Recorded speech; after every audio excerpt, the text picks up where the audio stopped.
Well, going live. But let me actually fix my vocals because I'm using a preset for music, and so maybe this is better.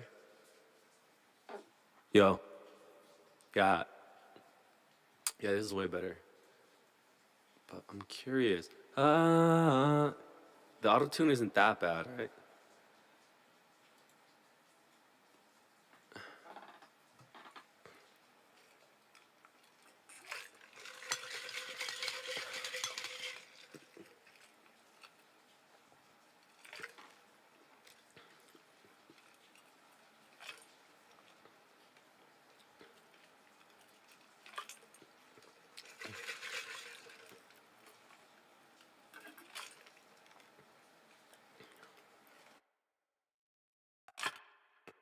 Hello? I don't even know what, because the Bad Bunny one is crazy. This one is crazy. I want to see when it starts to like to hit. Uh, uh, uh. Wait, why?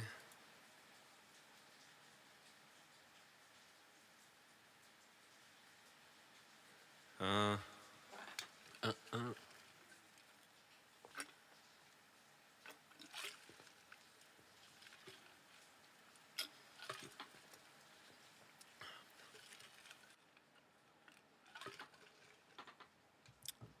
oh, wait, what the fuck? Yo, yo, hello, hello, hello. Yeah, yeah, that's better.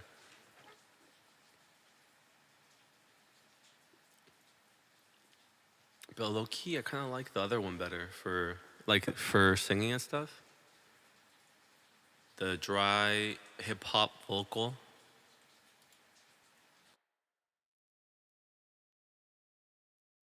I think.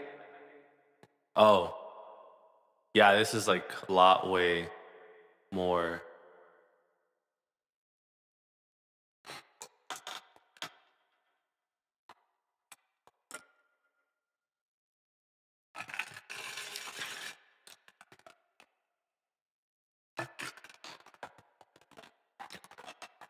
I mean, this is pretty cool.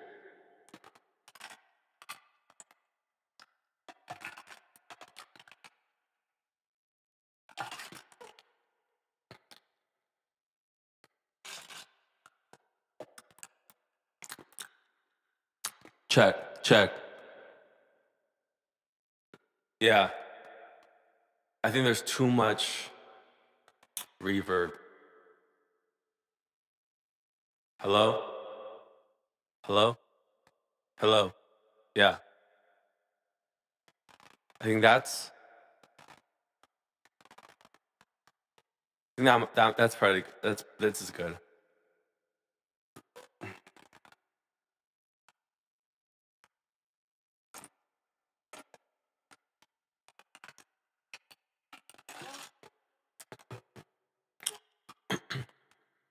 Air. Oh, hello. What does air do? Hello, hello. Uh, uh. Yeah. Damn.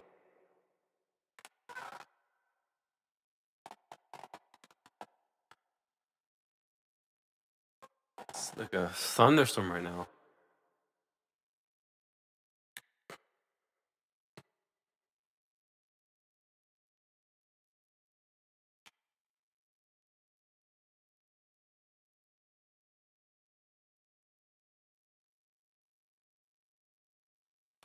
What does this do? Uh, yeah. Yeah. Yeah. Oh, I see. Yeah. Dang. Yeah. I don't know. Uh, huh? Yeah.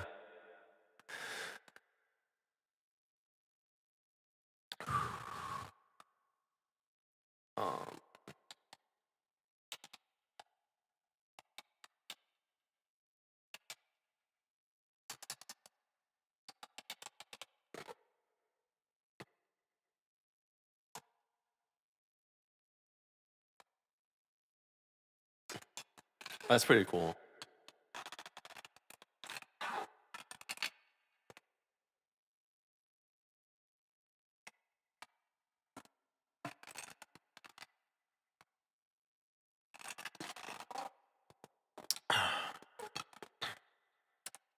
So reverb, I took it down.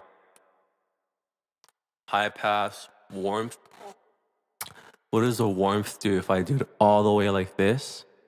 Or if I take it down, what? Ah, na na na na na na. I love my one. Oh yeah. If I take this off, I love.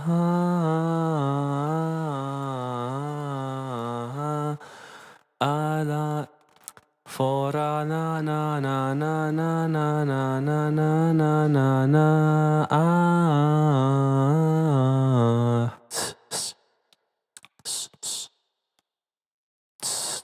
Ta ba ta ta ta. Bra ta ta ta. Da da da da. That sounds pretty cool. I'm not gonna lie, that sounds pretty cool.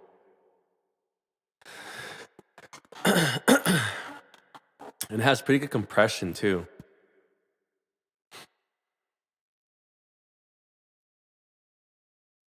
I'm gonna leave it like that. Yeah, alright. Because you're watching me live, I'm like, what the fuck's this dude doing?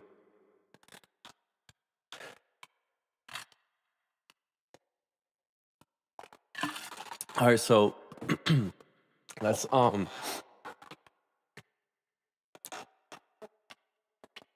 have CapCut, I think, here.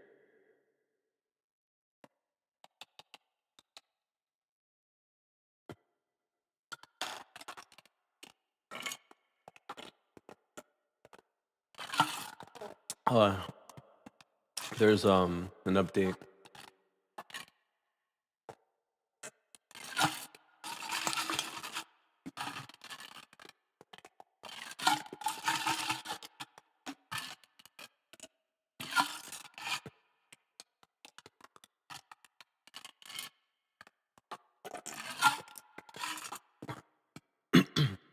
So I did two things.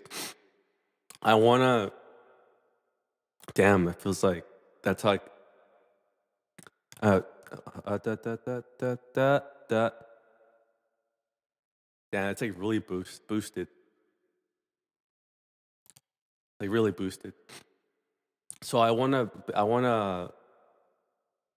do a couple things. One of the things I wanna do is definitely edit the definitely wanna edit the podcast.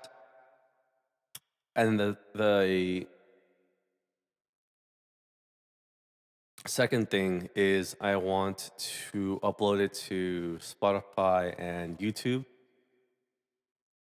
And then I want to create a press release and send it to my friend for him to send me his things.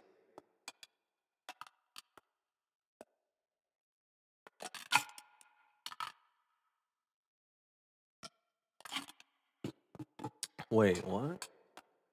AI clip shorts?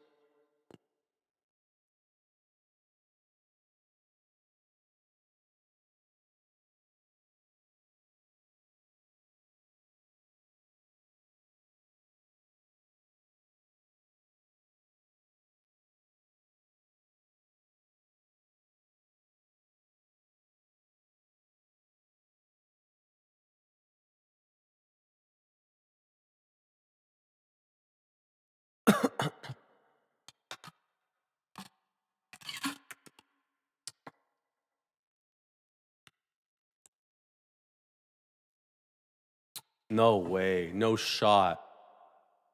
Look at this. Look at this. Look at this. They just came out with this is CapCut's newest feature. It does the like Opus. It takes a long form video into short clips. So let's actually test it out.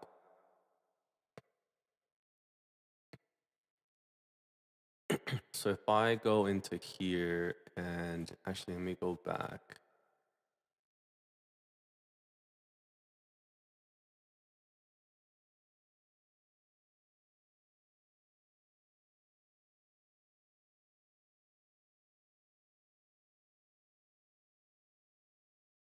Let me actually go into the other one.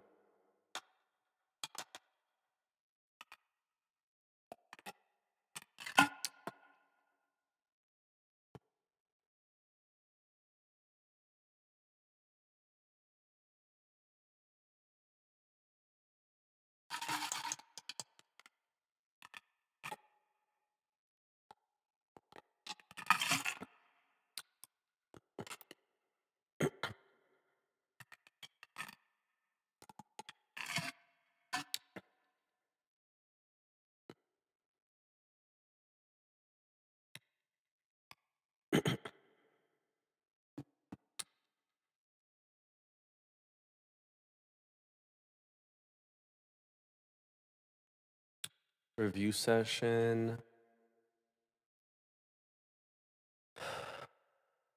Play recording. There it is. I was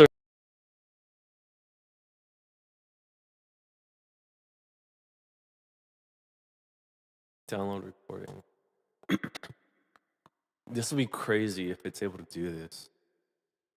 It's downloading.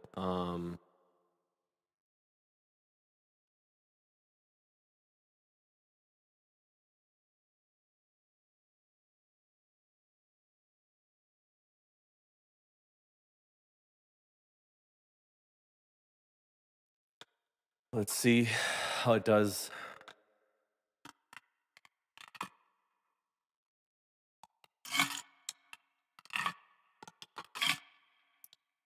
Okay, so you can convert 180 minutes of short of long video.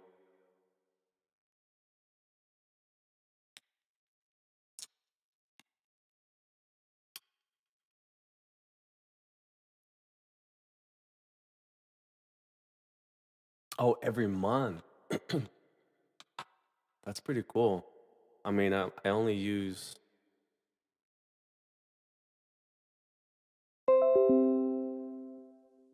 And we're back.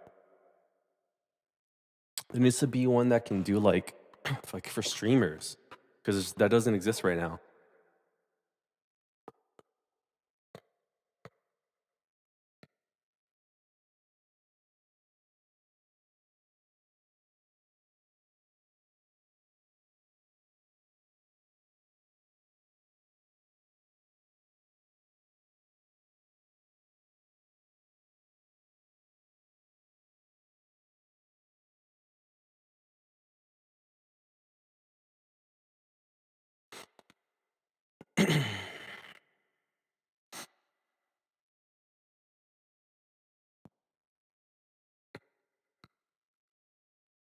Man, I just want to make music.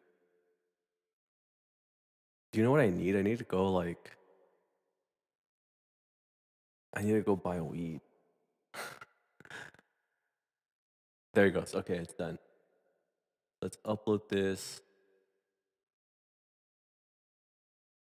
Wow. It asks you just like Opus, but you can't choose. Oh, it's only 60 to 90.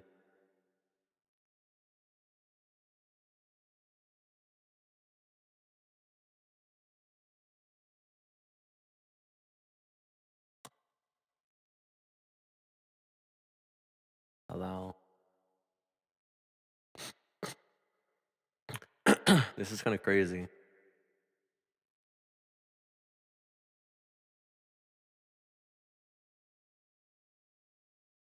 But off the jump, like this doesn't have the ability to select like brand, like the theme, like the color of the font or like the actual font, how it appears, all that. So it's kind of like, yeah, kind of weird. It's uploading, so I guess we just wait.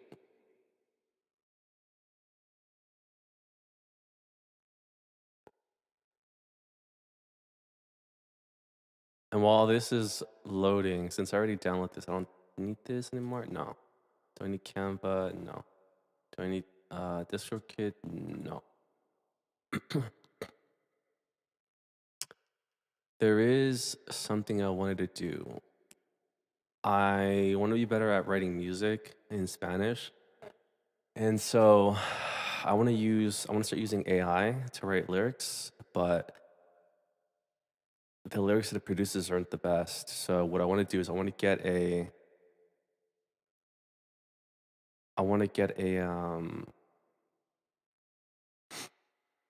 bot that will scrape all of the lyrics from Genius for Bad Bunny, Mike Towers, Manuel, Fiat,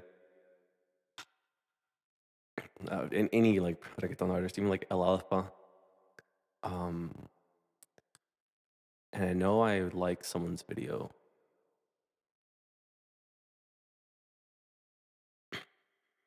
And there is a bot actually.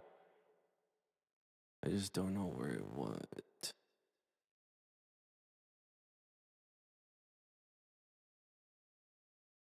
Okay, is it Max Pro Bit? Ah, damn. What's his name?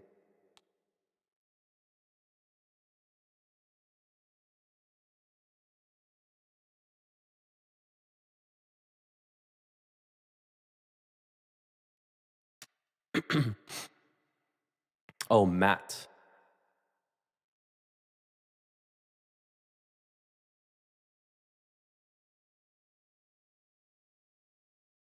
So this makes the world of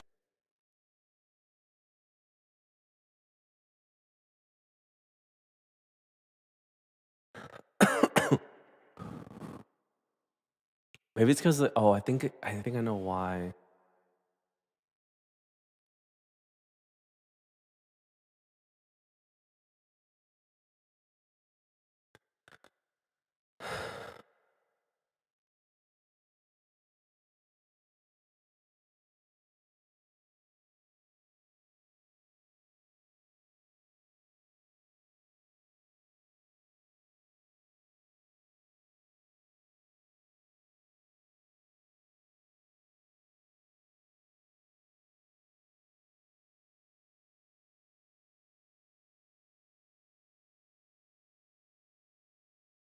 What is it called, bro? Oh my gosh. Okay, I'm gonna move my head for this one as well. That's not in your way.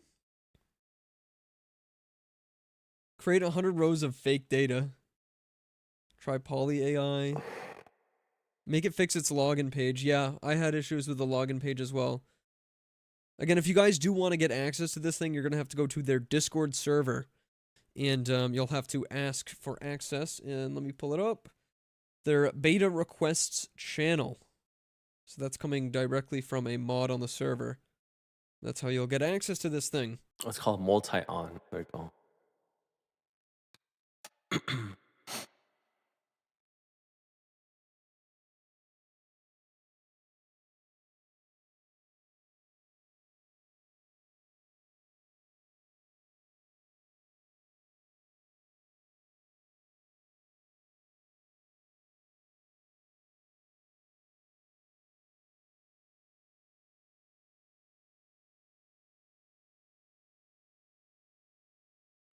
Giovanni.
Excuse me. That's how to download. Hello everyone, they will be seeing as to how we'll want to go ahead and download Multion. So the first very step of how do we download and install Multion would be to join the Multion Discord server. There is the link to the Discord server over here. You can go to the Discord server and join the Multion Discord, where we will have everyone who's working on Multion and who's using Multion, everybody here. You can go ahead to the beta request channel in the main workspace and post a request saying, hey, I'm new to Multion and would like to use it for XXX, which could be any of your purposes. If you want to use it for your personal use or if you want to use it on a commercial basis, you can let our team know about it and share saying that you would like to and that you request the beta access and hit an enter. Once done, you will be authorized to join the beta. You will be authorized to join Multion, and make sure to give your email ID over here as well, because that's the email ID that you will gain access to. So once that's done, let's go back here, and you should soon get approval response from one of our team members saying to download the Chrome extension. Please now visit the link and sign into your Gmail. So this will be the same Gmail account that will be that you'll be given access to that you gave initially. So let's go here, and this is the initial account, and you'll just go ahead, and this is my email ID over here for which I've been granted access initially. So I'll do an add to Chrome, and you'll add an extension. Discord, come on. I don't even know how to log in. Oh, jeez. I'm gonna make it really hard, huh? Oh, damn.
Wow.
I'm confused. How do I?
I'm just gonna try to log in from here.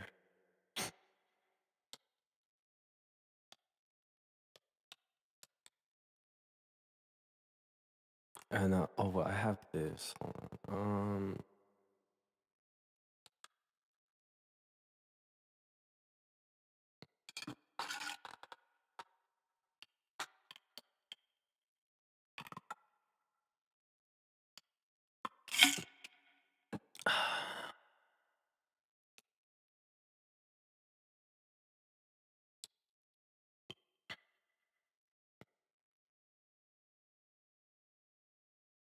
Oh, it worked.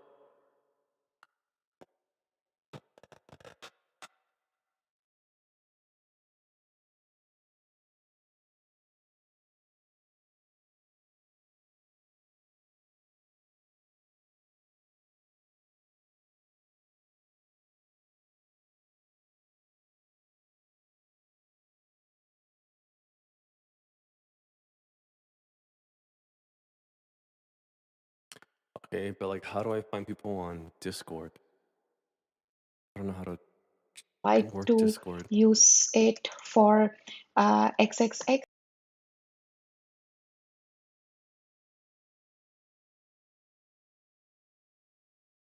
and join the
Oh, here it is.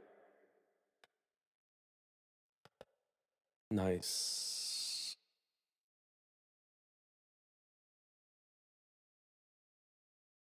No, you haven't.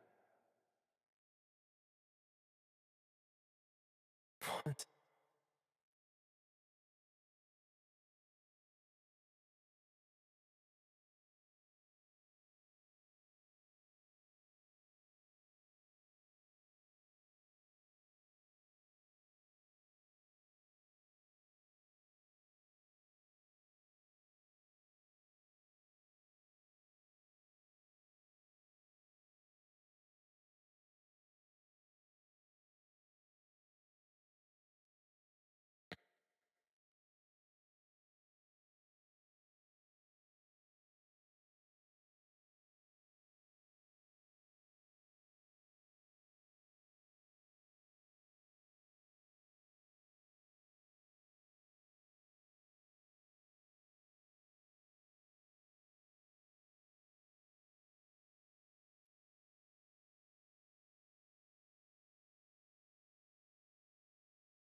What? Dude, bro, that's a lot. That's crazy.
Bro, how do I access this shit? It's crazy. I literally don't know how to like the link for Discord doesn't work. Bro, what? Come on.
Yeah, I don't know how to access it. Oh, you know what? I think I know how to figure this out. I'll just go to someone else's video.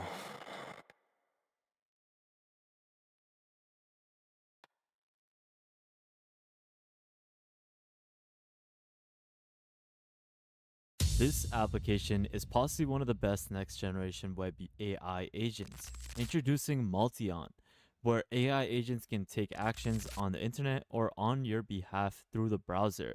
You simply let the AI agent take control of your browser, give it a prompt, and it will execute it for you. Now, just take a look at this example how you can basically order an Uber with Multion.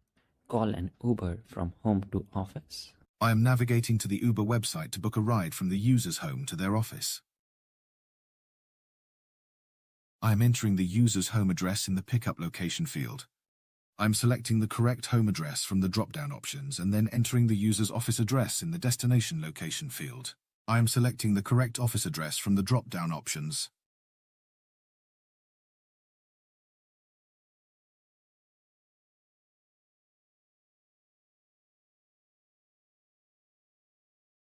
It's still it just leads to the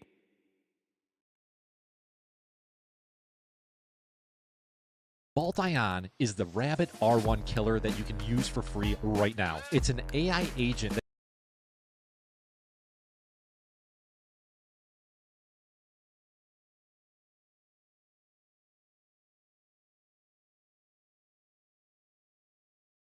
that takes over your computer in a good way and can do things like order you a burger from DoorDash.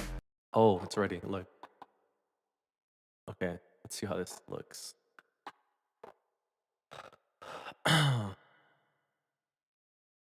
Caption style. Oh, it does do it. Wow. Oh, dang, that's crazy. So we do this. Yeah, my real name's Dave. I go by Oh, wow, it does it. Dante Rose as the artist.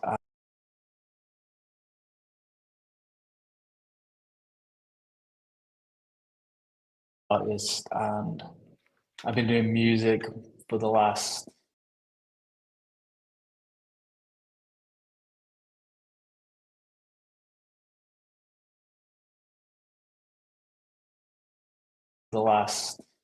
I've been like producing music as an artist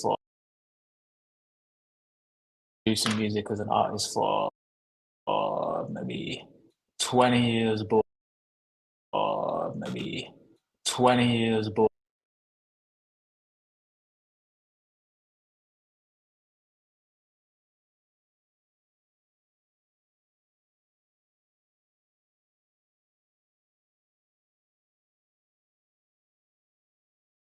yeah, my real name's Dave. I go by Dante Rose as the artist, and I've been doing music for the last. I've been like producing music as an artist for maybe 20 years, but doing it as Dante Rose as a serious thing, like the last 3 years, I would say, 3 or 4 years.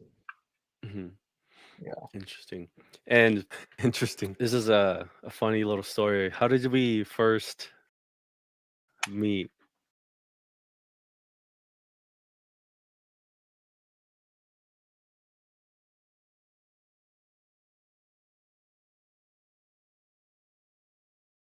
What the fuck?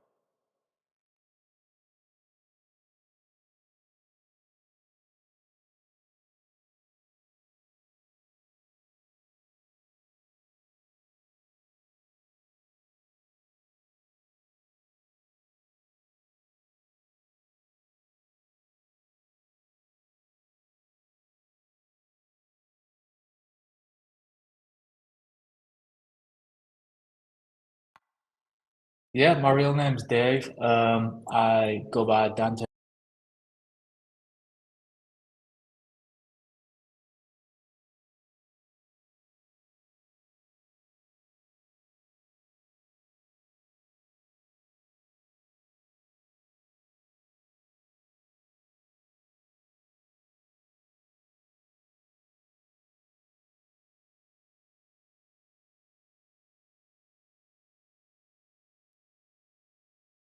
I go by Dante Rose as the artist, and I've been doing music for the last. I've been like producing music as an artist for maybe 20 years, but doing it as Dante Rose as a serious thing, like the last 3 years, I would say, 3 or 4 years. Hmm. Yeah. Interesting. And this is a funny little story. How did we first meet? Well, we first met at a dropshipping meetup. It was Scott Hilsey put on this dropshipping meetup. Yeah, we met there, and then we changed contact details. And then I think I happened to be in Newport, right? Like maybe a year later or something. Or was it not even that one? I don't know. Sometime later, and I hit Something you like up saying that. I'm in Newport. Do you want to hang out?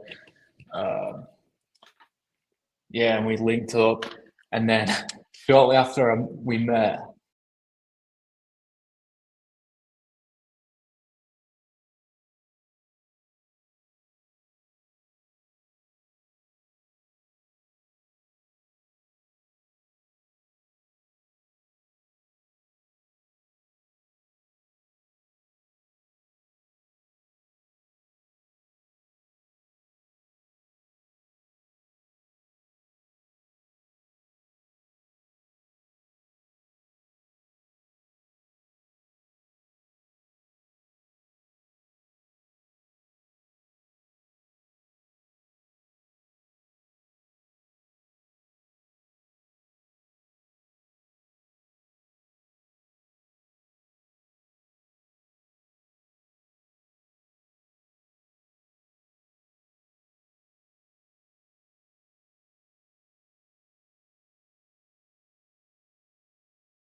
What the?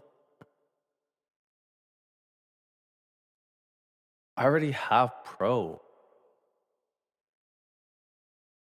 I just don't understand why it keeps like it's like it wants to charge me again. Bro, I already have Pro. What are you talking about? Should I just cancel it and rejoin? Is that what you want me to do?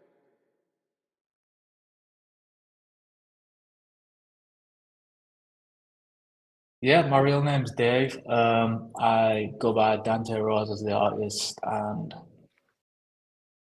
Okay. Anyways,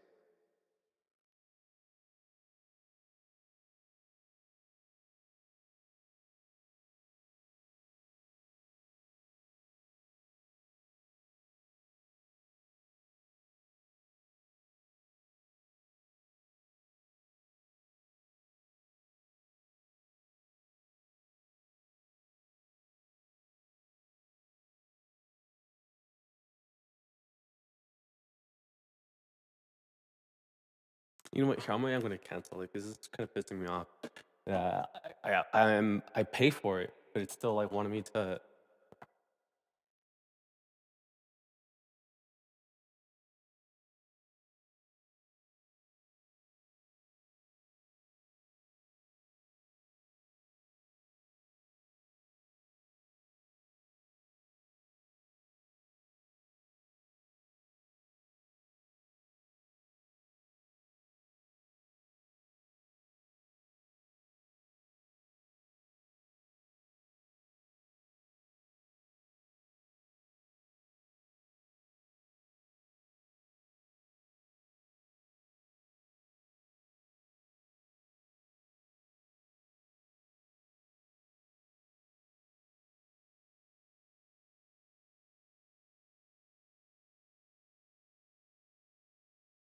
I already have Pro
Cancel.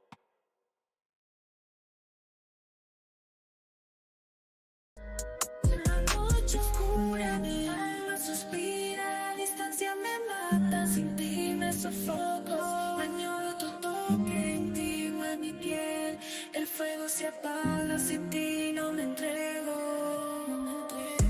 Vacías en tus manos sobre mí, mi mente divaga, sin ti no puedo vivir. Escapando en sueños hacia el infinito, como un surrealista donde te puedo sentir. La noche oscura, mi alma suspira, distancia me mata, sin ti me sofoco, añoro tu toque íntimo en mi piel, el fuego se apaga, sin ti no me entrego. Vacías en tus manos sobre mí, mi mente divaga, sin ti no puedo vivir. Escapando en sueños hacia el infinito, como un surrealista donde te puedo sentir. La noche oscura, mi alma suspira, distancia me mata, sin ti me sofoco, añoro tu toque íntimo en mi piel, el fuego se apaga, sin ti no me entrego. Vacías en tus manos sobre mí, mi mente divaga, sin ti no puedo vivir. Escapando en sueños hacia el infinito, como un surrealista donde te puedo sentir. La noche oscura, mi alma suspira, distancia me mata, sin ti me sofoco, añoro tu toque íntimo en mi piel, el fuego se apaga, sin ti no me entrego. Vacías en tus manos sobre mí. Yeah, I canceled that. There's just like no point. I don't understand why. Anyways, let's just download.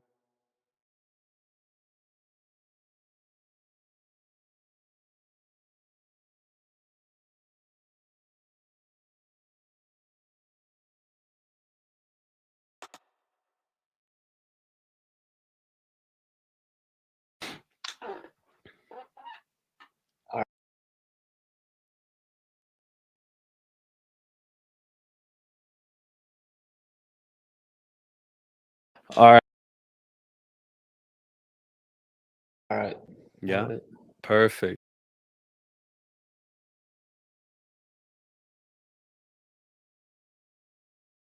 What?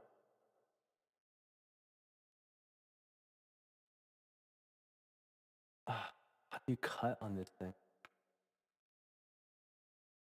Delete.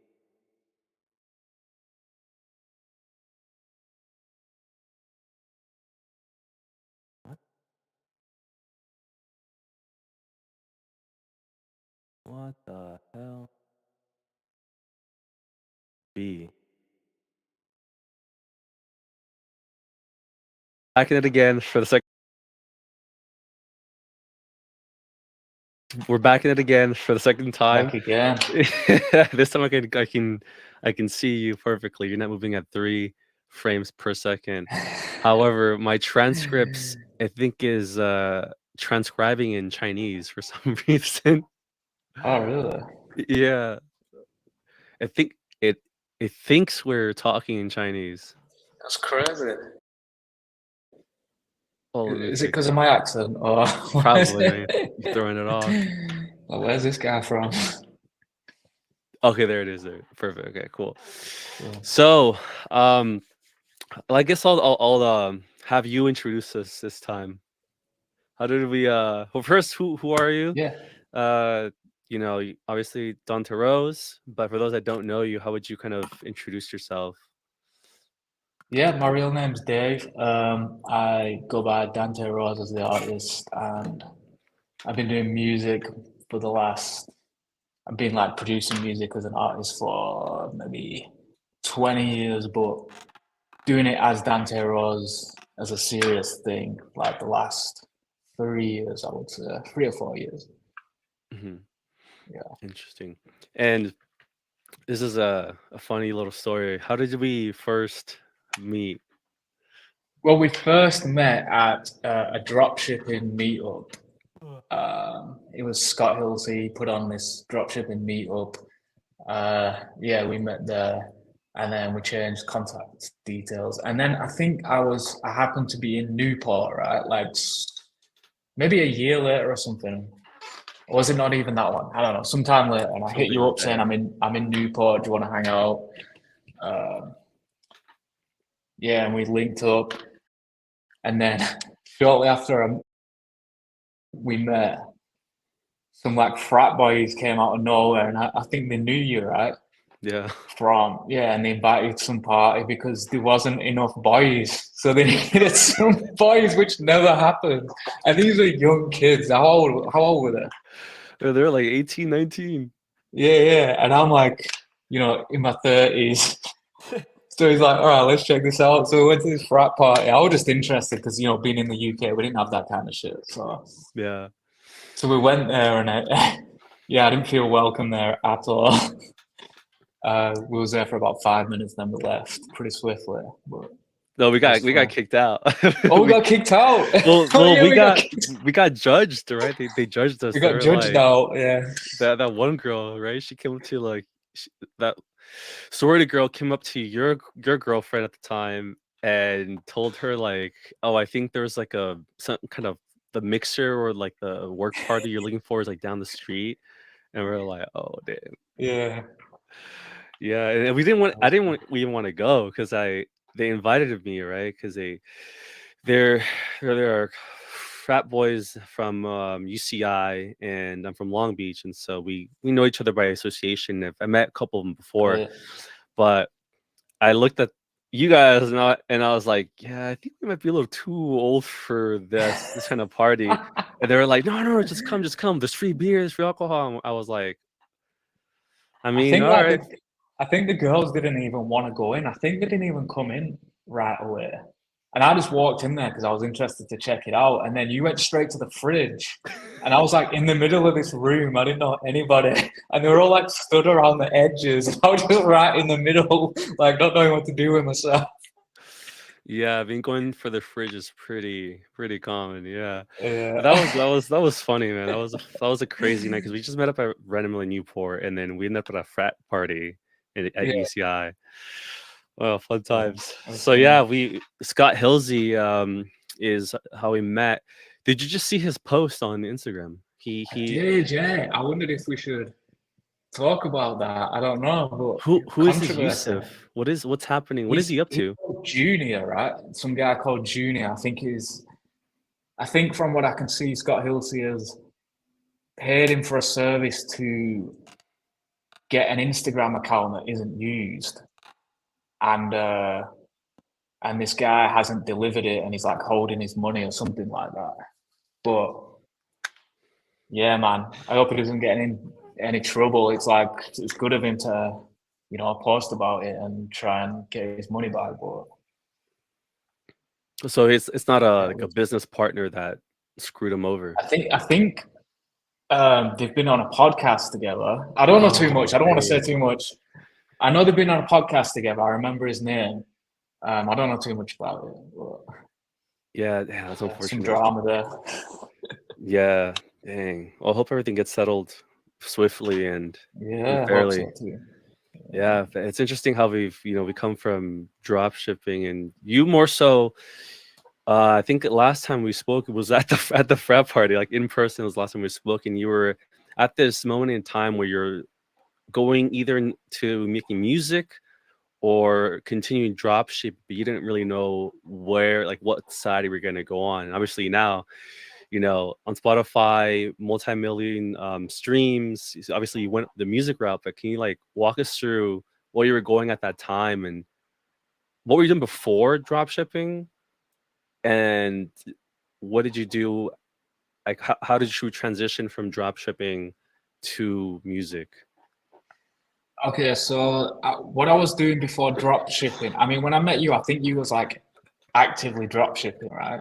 Yeah. And I wasn't. I was interested in it. That's why I went to the meetup. More of the stuff that Scott Hilsey was doing, that I was interested in, because he was doing the one product thing, and that kind of caught my attention. I liked the idea of that. And he was like very close. The meter was very close to where I lived, and I liked his content and stuff. So I'm like, I've got to go down there and check it out. So that's how I got into that. I can't remember. I did do a drop shipping store. I can't remember if it was before or after the meeting. I don't remember. But so I was already doing music for like 20 years, producing it kind of on and off for fun. I did release a song in maybe 2015 that did moderately well, but then I just didn't really follow up and release anything after that until maybe 2020, I believe, or 20, yeah. And then I started releasing a little more consistently. Right. I think when we met, you mentioned you were doing ringtones, right? That's right, yeah. So in 2015, I just hit on this super random thing where I made a ringtone. It was like a ringtone remix thing, incorporating the iPhone sound, and it like took off like crazy. I was living in England at the time still, and just instantly was like successful. So I was concentrating on that for a few years, and then I'm like, well, I should probably go into music now that I've got some passive income. It's probably the perfect time. But it was quite a slow transition. That's kind of where I messed up. And that's why I was looking into drop shipping. I didn't really know what to do. I wasn't sure. I was just trying a bunch of things. Music's always been in the background, but I should have really just concentrated on one thing. But it's not something I'm good at. I'm always trying to do it. I just get interested in things and start following it. I can't help it, really. You know, it's funny. I think we have the same problem. I have what's It's called ADHD. No, it's not. No, it's called well, maybe it is. I haven't gotten tested. I don't know. Maybe I do have ADHD, but it's a shiny toy syndrome. Shiny toy syndrome. Yeah, I have that too. Definitely have that. But also, I got diagnosed on Instagram memes, and I have ADHD. Oh, I guess I do too then. Yeah. Oh man. So you made, what's so funny is you said it was like an overnight success with that ringtone. It's like a lot of and I keep going back to dropshipping, but there's a lot of parallels there where someone opens up a store, they launch a product, and then overnight, boom, $50,000 in one night, and they scale the store to like $1 million in revenue, and they think, wow, like I made it, I made it. This is like what I'm gonna do. I'm a drop shipper. I'm gonna build all of these stores, and then they quickly find out that it was a false positive.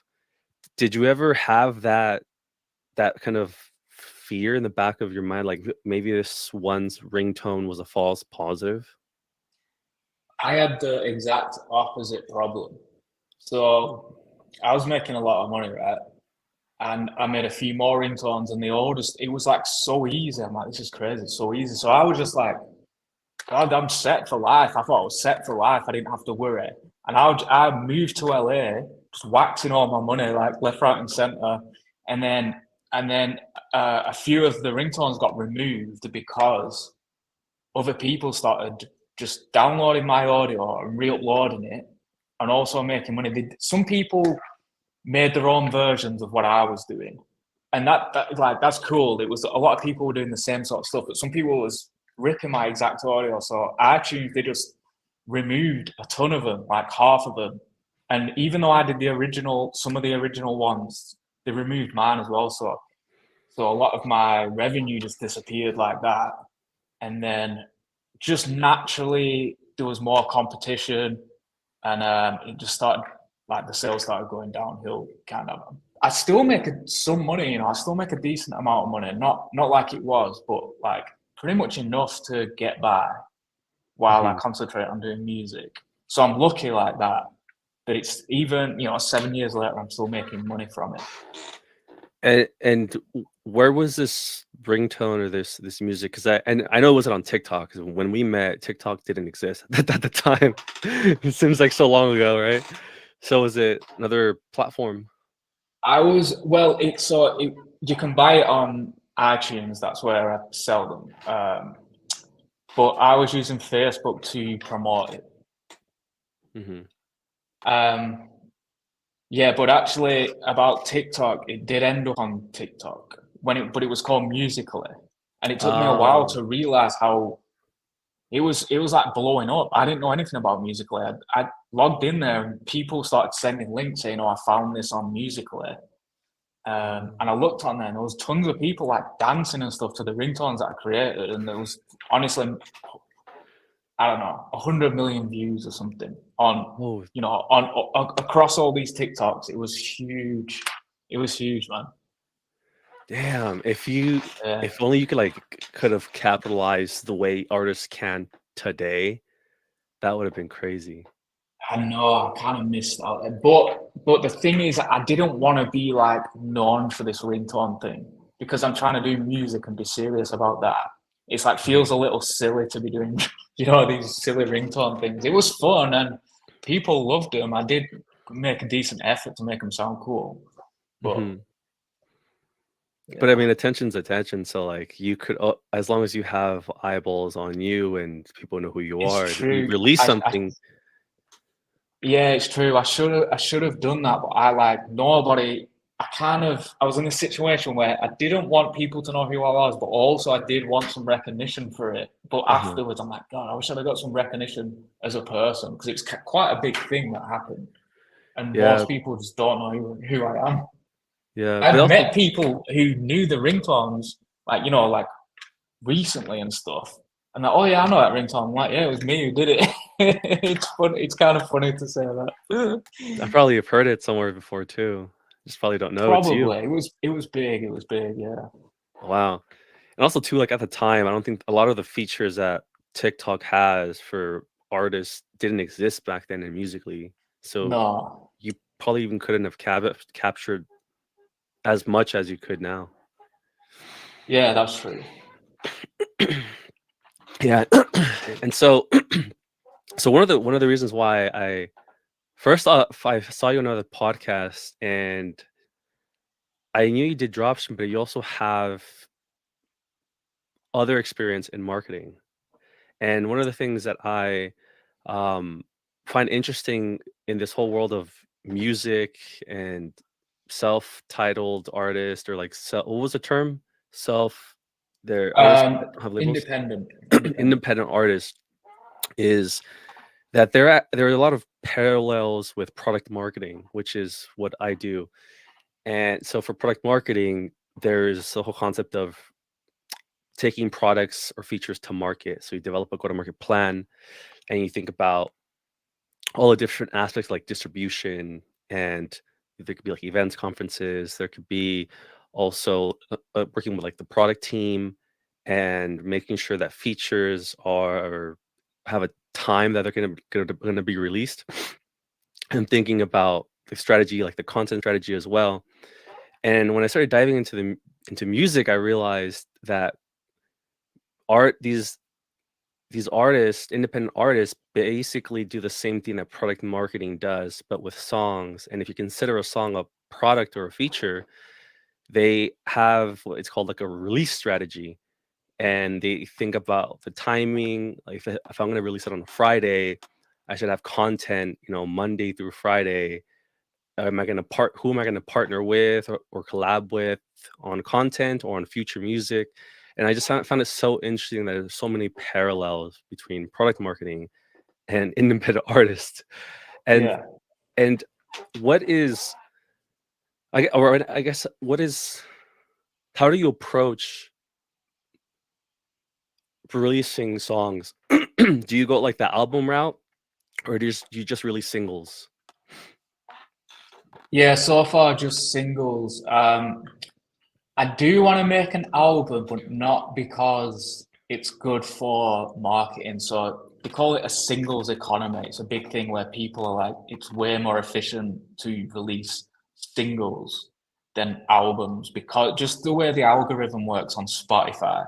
If you release an album on Spotify, you can only pitch one track to, say, the editorials if you're trying to get on an editorial playlist. Mhm. So what most artists do is release most, if they release an EP or an album, they'll release most of it as singles, and then release it as an album, which I would do something like I've got an EP plan, so maybe 5 tracks, you know, not quite an album, but a decent collection of songs. But I'll probably release at least 3 of them as singles.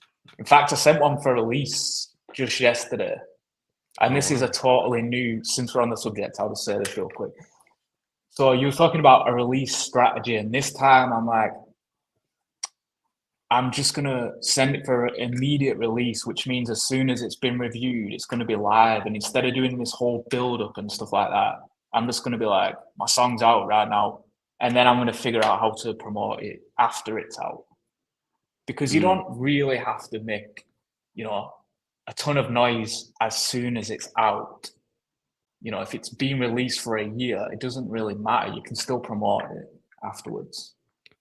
Yeah, I mean, it's even true that if you go back to TikTok, songs that are old pop off on TikTok just randomly. Yeah, I mean, they're new to somebody who's just discovered it, aren't they? Yeah. So it doesn't really matter the age of the song. It matters if it's trending right now. Like old songs make a comeback based on, I don't know, like a good example is the Kate Bush song that was huge again after, what was it? What's that? Stranger Things. So Stranger Things put this Kate Bush song on. It's a good song. It's a great song, but it was just all of a sudden popular, and it was like in the charts again, just because a TV show had it in a really dramatic scene. Mm-hmm. And I actually made a cover of that song. I tried to ride the wave of the trend, but I was just a little bit too late on it. I think as it was coming down the trend, I jumped on it, but it's a good song. So your focus is on first release the music and then figure out how to promote it, whether that's content or pitching.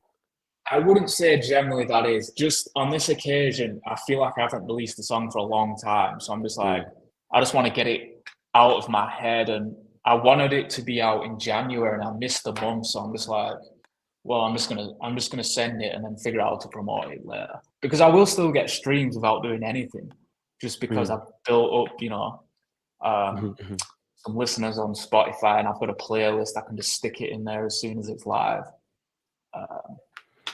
Yeah. And so, what are some of the your marketing strategies when you do get to the stage of like, okay, so the song is out now. Now I need to figure out like how to get it out there into people's, you know, phones or their ears. What's your approach? So I do run ads mainly. That's the main way I've hit like millions of streams is by running ads. And also the song, like you probably saw in the last podcast I was talking about, you need a reason. You want a reason for people to share it as well. Like,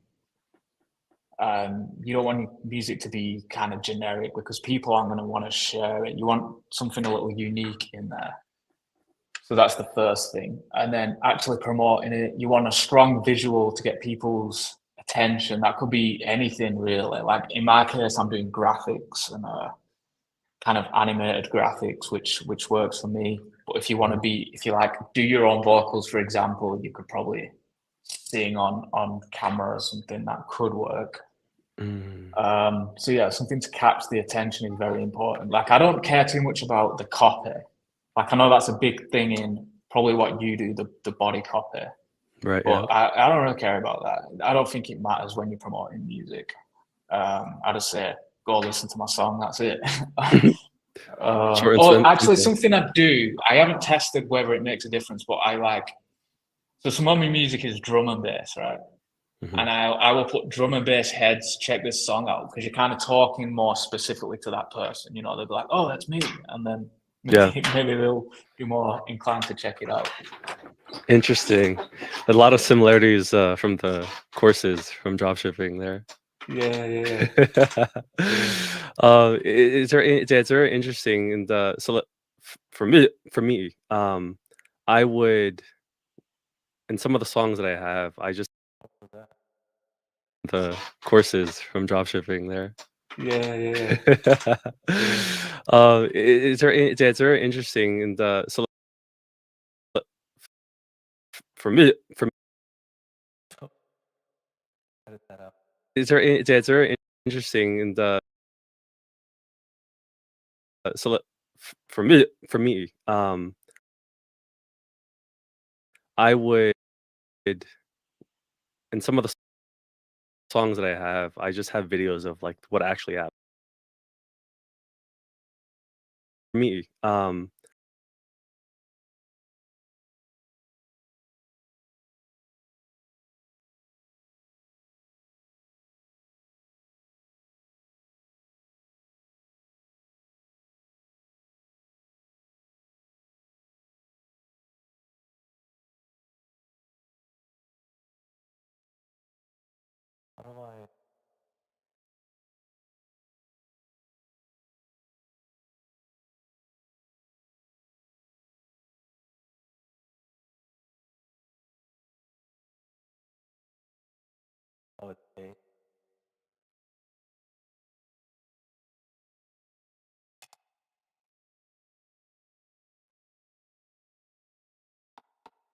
it's very interesting. And I would, and some of the songs that I have, I just have videos of like what actually happens. So the songs that I've written are my time in Latin America.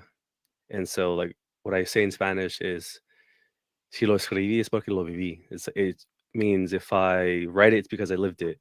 And so if I'm Oh, that's writing nice. something, the actual cover art, it would be a video of that moment in time of what I'm experiencing. So if I'm talking about going on a date, it's a video of me literally on the date.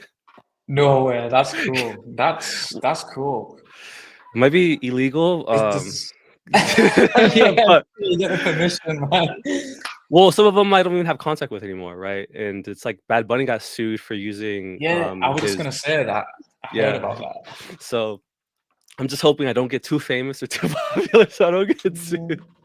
It's a good problem to have, I think. Yeah, we'll figure it out once we cross that bridge, once we get there. Yeah. But it's interesting, and you have experience with creating designs, and that's like your main focus. So obviously the music has to be good, and so you're saying your kind of your ace is also the creative aspect that goes with the song, the cover art. Yeah, well, I don't know if that is hugely beneficial. I mean, I do save money doing that without having to hire a designer, but I lose time because it's very time consuming. But I do it just because I enjoy doing artwork, and at some point I'm going to sell that too. I don't know how well it's going to do, but I feel like my designs are pretty solid, and I'll be selling that on a t-shirt. And it's more than just merch. Like I'd say, I don't think I'm big enough to just put my logo on a t-shirt and people are going to buy it. It's going to be a cool piece of art, and from what I've seen, say like you put house music on a t-shirt, the word in house music, but maybe the cool design, that's more likely to make sales than like say just my name on a t-shirt. But in my case, like I do some pretty cool designs with skulls and shit like that. So I think that kind of thing can do good, even if people don't like my music. They might. Hopefully, my plan is that I can sell it to people who just like the artwork. Yeah, you'll have like random teenagers wearing your merch and they won't even know who they're representing. Yeah, I'll be like, cool t-shirt, and like, who the fuck are you? I don't worry about it. Oh. And okay, so you mentioned editorials. How do you approach pitching them? Because I've heard this before when I'm watching YouTube videos on um, like marketing in the music industry and pitching to like editorials, like certain playlists, but I don't exactly understand what that is or how someone does it. So the editorial thing, I've recently changed my opinion on it a little, just based on other people's videos and stuff. It was like a whole thing where you've gotta send your music for release maybe a month before it's actually out to be in with a chance of Damn. getting an editorial. Yeah, because apparently there's like 100,000 new tracks uploaded daily, Oh. and there's not that many editors, so Mhm. the chances of them picking your song out are pretty slim. So the longer you give them, the more chance they've got to listen to it. But even if you get on an editorial, I have made some brief appearances on editorials, and this was after release. Mm. And it hasn't,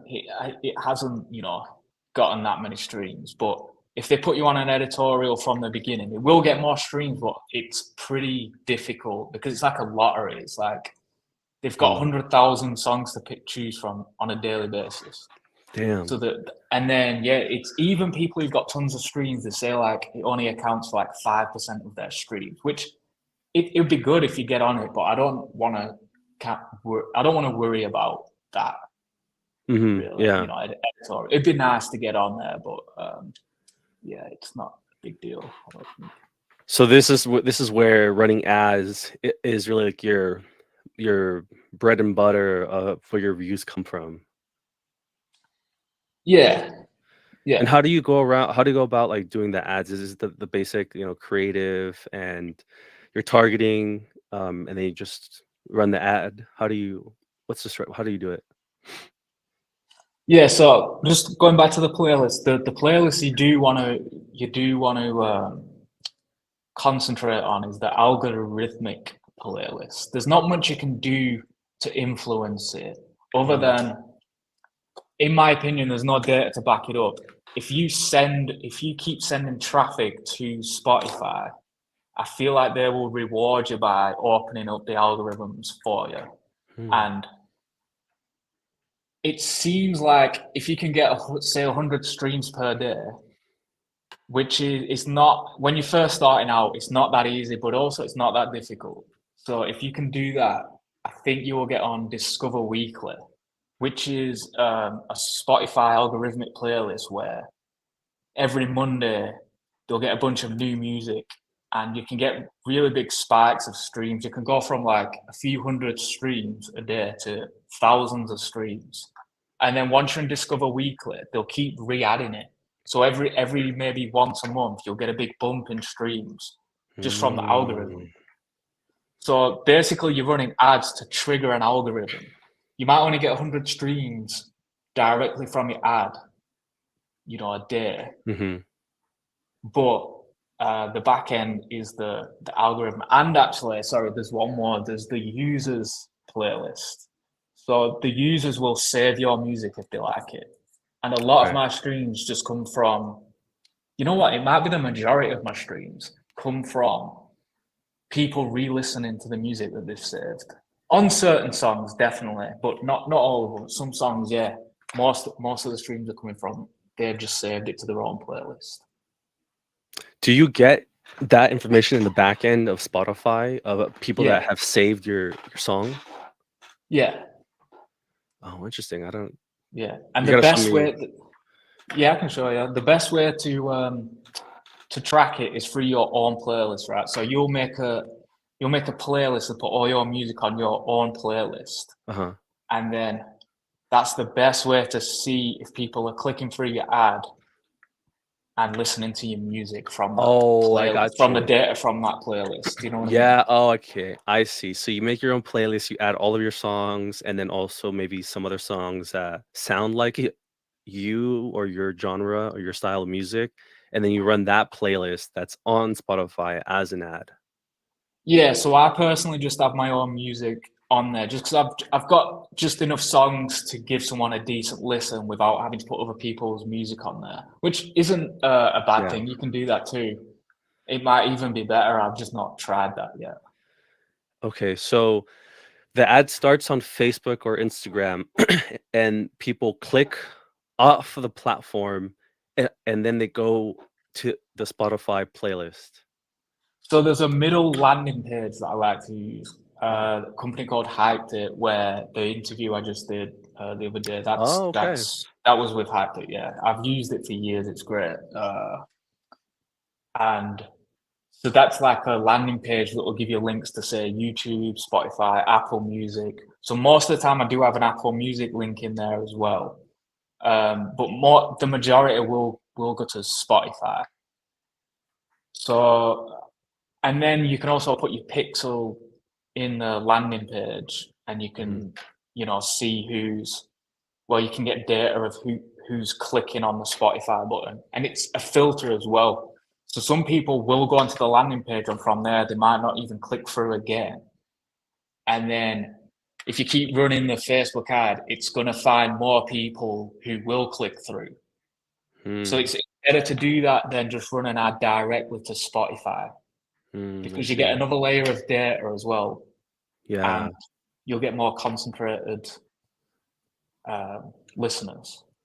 Does that landing page on the back end, does it show you what information does it show you? Does it show you, I guess it can't tell you like who has saved your music on Spotify, right? That would be on Spotify itself. It can tell you how many saves you've got. So that hype tip landing page, that'll tell you the locations that people are clicking through, the percentage. So like say I might get 50% click-through rate in America, and then I don't know, like 70% in the UK. It will show me things like that. Yeah. Okay. It'll show me what devices they're using. Yeah, that kind of thing. Yeah. Okay. That's really cool. I'm gonna have to check them out because Yeah. I haven't dabbled in running traffic. All I've been doing is just the TikToks that are not working for me, which we'll get into because I want to hear your take on this. And I also been doing just posting on my Instagram, which like no one gives a shit. No, to be honest, none of my friends are my friends. They all hate me, and they're like no one cares. And that's all I've been doing in terms of marketing. I haven't really done anything, but I do want to like play around and like just run tests, just out of curiosity and boredom. And one of the ideas is it involves merch, and what I wanted to do, and I kind of want to maybe like brainstorm with this with you, is I wanted to create something really polarizing because my idea is people will talk about you if they hate you, if there's controversy, drama, if you're provocative, if you're polarizing, captivating, they'll talk about you. And one of the things that I think is pretty polarizing is having a T-shirt. For me in Spanish, it'll be translated from Spanish to English. It'll be because I work out a lot. I go to the gym, and so it'll be we should do cardio in bed, and then it'll have a QR code on the back of the T-shirt. Dude, I've been thinking about this. Sorry, I have to jump in. I'm like, I should put QR codes in the design, but have it a part of the design. Yes. Yeah, I've thought about this. I don't see anybody doing that either. Yeah, I mean, I only learned about this because for my current work, we're doing this at conferences and events, and I just had the idea of like, this is actually pretty cool. How come people don't put this on T-shirts and advertise things, right? So you could literally do this and have the QR pointing to that landing page you were talking about, and that's like free information. Well, yeah, it's like free information. But I did want to ask you, what do you think about because you said that Spotify will reward you if you send traffic to it, but does it does it have to be ad traffic or can it be organic traffic?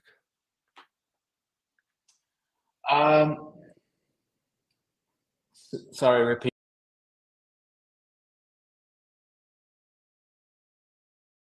Or do you if you send traffic pointing to that landing page you were talking about, and that's like free information. Well, yeah, it's like free information. But I did want to ask you, what do you think about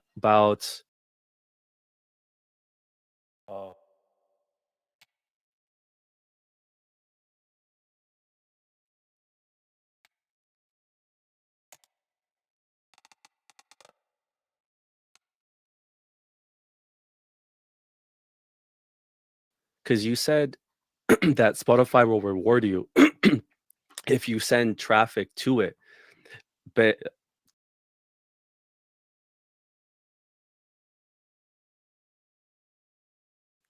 does it know? Does it have to?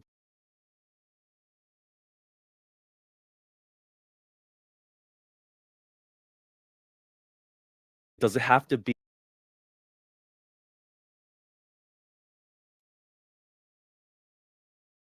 traffic, or can it be organic traffic?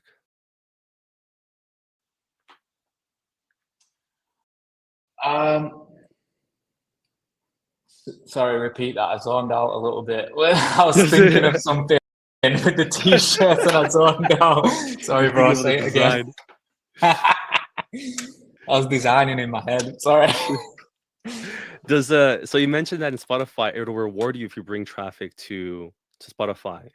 If you Yeah, if you run it's ads, right? But does it have it's to a be ads? theory. It's a theory, Okay. Oh, but okay, okay. This is a good way to test it, right? Because if you're running traffic that's not ads and it's like organic, and Spotify still rewards you, then that's well, awesome. they probably won't know the difference between or care the difference between organic I feel like they and. could figure that out. They will know like But where the why would they the care? source. Why would they care if you're I sending guess them you're right. traffic? Yeah. But actually, I think, and I was talking to somebody about this, I feel like search traffic will be really strong.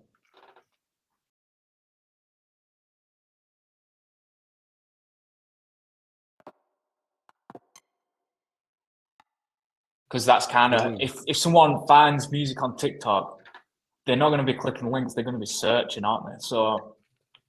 Yeah. So I think that that's going to be powerful. If you can get people to search for your music, I feel like that would be really good for that algorithm. Yeah, especially now that UMG deal fell through and like they got rid of millions of songs. That's Drake, crazy. Taylor Swift, The Weeknd, all gone. Which is true because they had that button on TikTok at the bottom, I think left corner. If you like the song, it'll recognize a song. You click something and it adds it to your Spotify. But now, and it adds it to your Spotify something, and it adds it to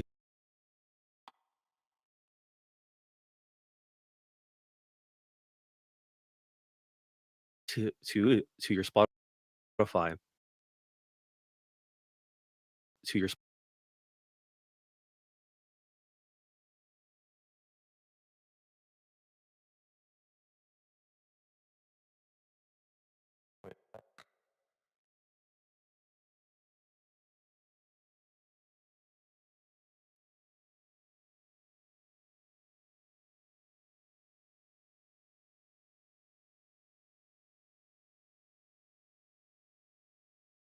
To I don't know why I do that. Like a bad breath or something. Adds it to your Spotify, but now you'll have to Right. manually search the song on Spotify.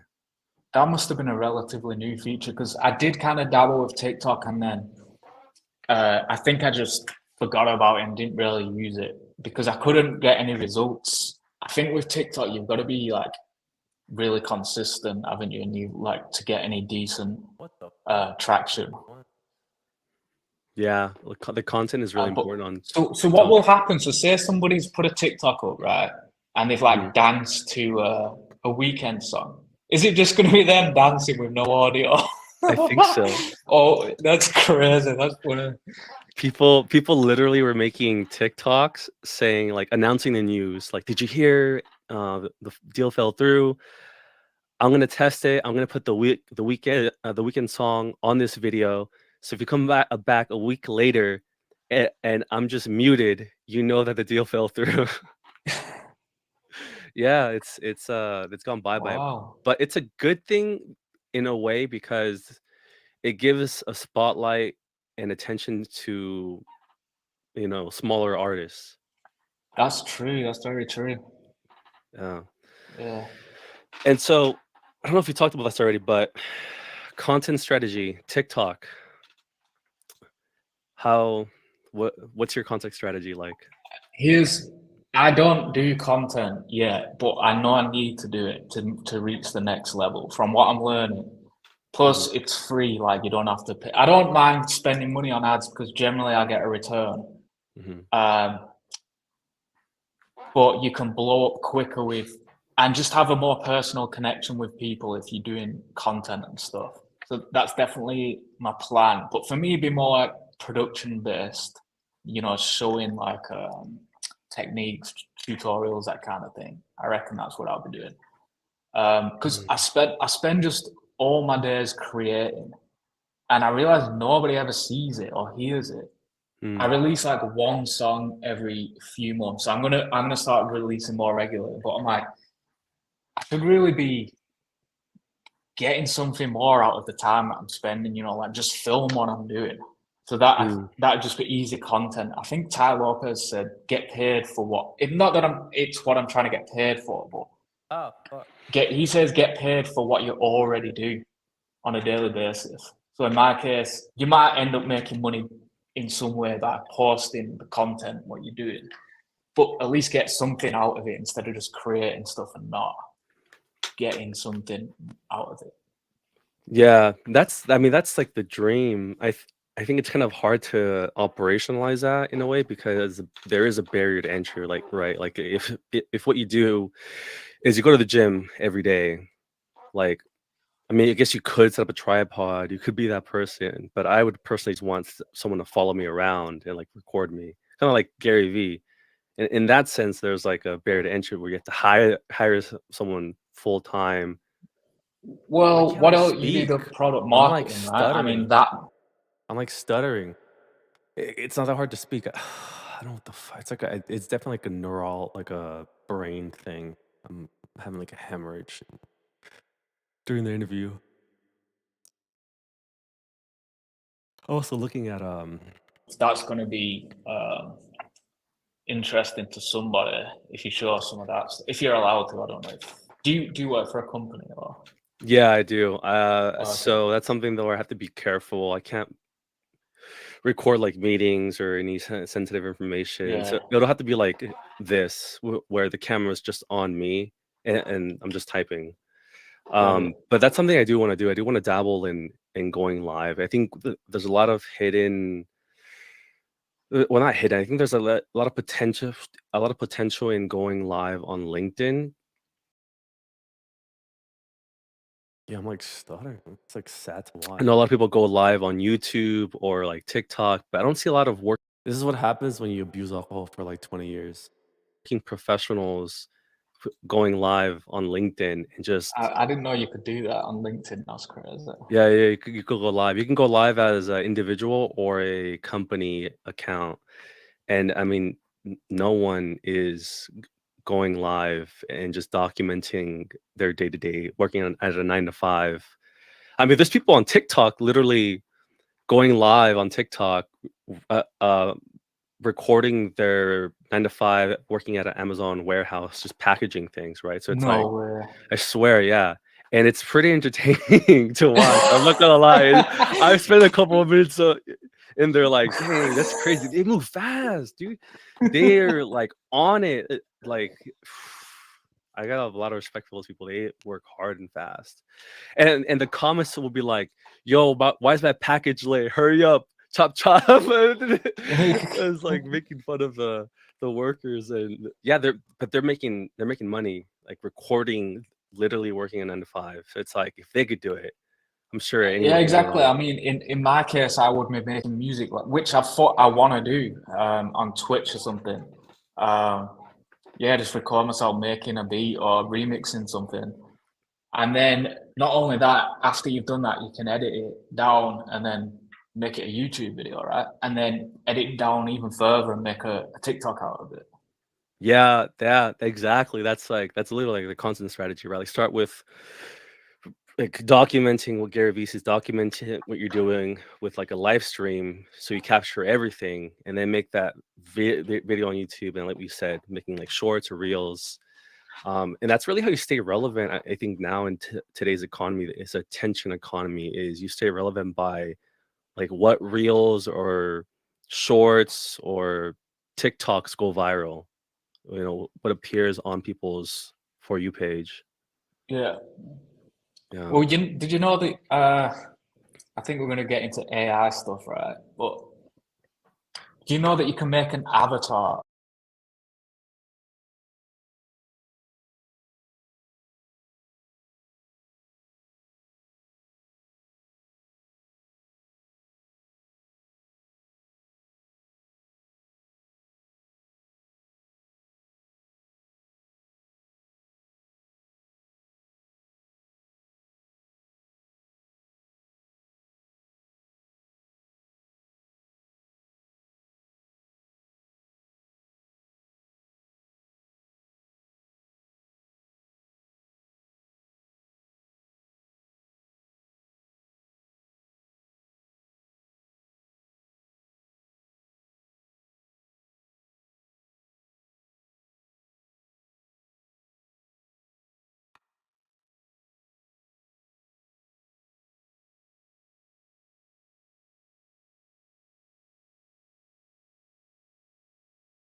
of yourself and it'll sound exactly like you and move around exactly like you.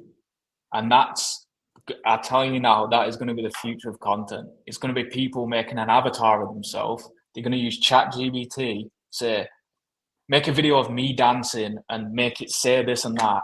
It'll take them like 10 seconds and then they'll just have a bunch of videos of an avatar of themselves doing TikTok shit. Dang. It's wild, isn't it? That'd be crazy. Yeah. I know there's a lot of companies making like their not mascots, but some kind of like you said, avatar that doesn't But exist. when I say avatar, it looked like us on this video. You won't be able to tell the difference. Dang, that's scary. I've seen it. I've seen the guys running ads, and he's like, "This is an avatar. It's not really me." And I'm like, "Holy shit, that's What if fucking it is good." actually him? What if it is actually him? He's just trying to sell the software. Like, Oh it's yeah, good. pretending to be an avatar. Yeah. Yeah, he might be I doing that. am Now an that I think avatar. about I mean, it's smart. it. Like, go credit to him. But yeah, But in terms of AI, keep going out of focus. In terms of I know AI, what's back there. I don't know. Hopefully nothing. How has AI, I guess, like influenced or shaped the way you make music, or even like market it, for better or worse? It's not entering my music realm right now, but for artwork, yeah, I've got like a lo-fi side project, and when it first came in the scene, I'm like, oh God, we're doomed. Artists are doomed. And then I thought about it. And I'm like, let me try it out. I'm gonna try Mid-Journey out. But there's an art to knowing what is good. So you can like ask Mid-Journey to make you an image, and you've got to know what to tell it, and you've got to have experience to know if it's good enough to use as well. Hmm. And it's almost an art, like it's fun. I like Mid-Journey. It's like just tell it anything that you can imagine it or show it there. It's like really inspiring. So you can even just use it for references because most artists and illustrators they have reference images from say Google is probably the obvious way to do it. But now you can get something super specific that never existed before. and then you can use a reference to create your own artwork from the reference. So So do you for personally artwork, use like ChatGPT or Midjourney when you're creating artwork? yeah, yeah. Mm. I've used Midjourney for, like I said, for the lo-fi project, not for the stuff that I'm doing for Dante Rose. That's still, I like that. I'm doing like a hand-drawn thing. Like some of my stuff is still hand-drawn on paper. It's a long process though. But one of them, actually, what I did was, so it's kind of only half cheating. I put my own artwork that I'd hand drawn on paper.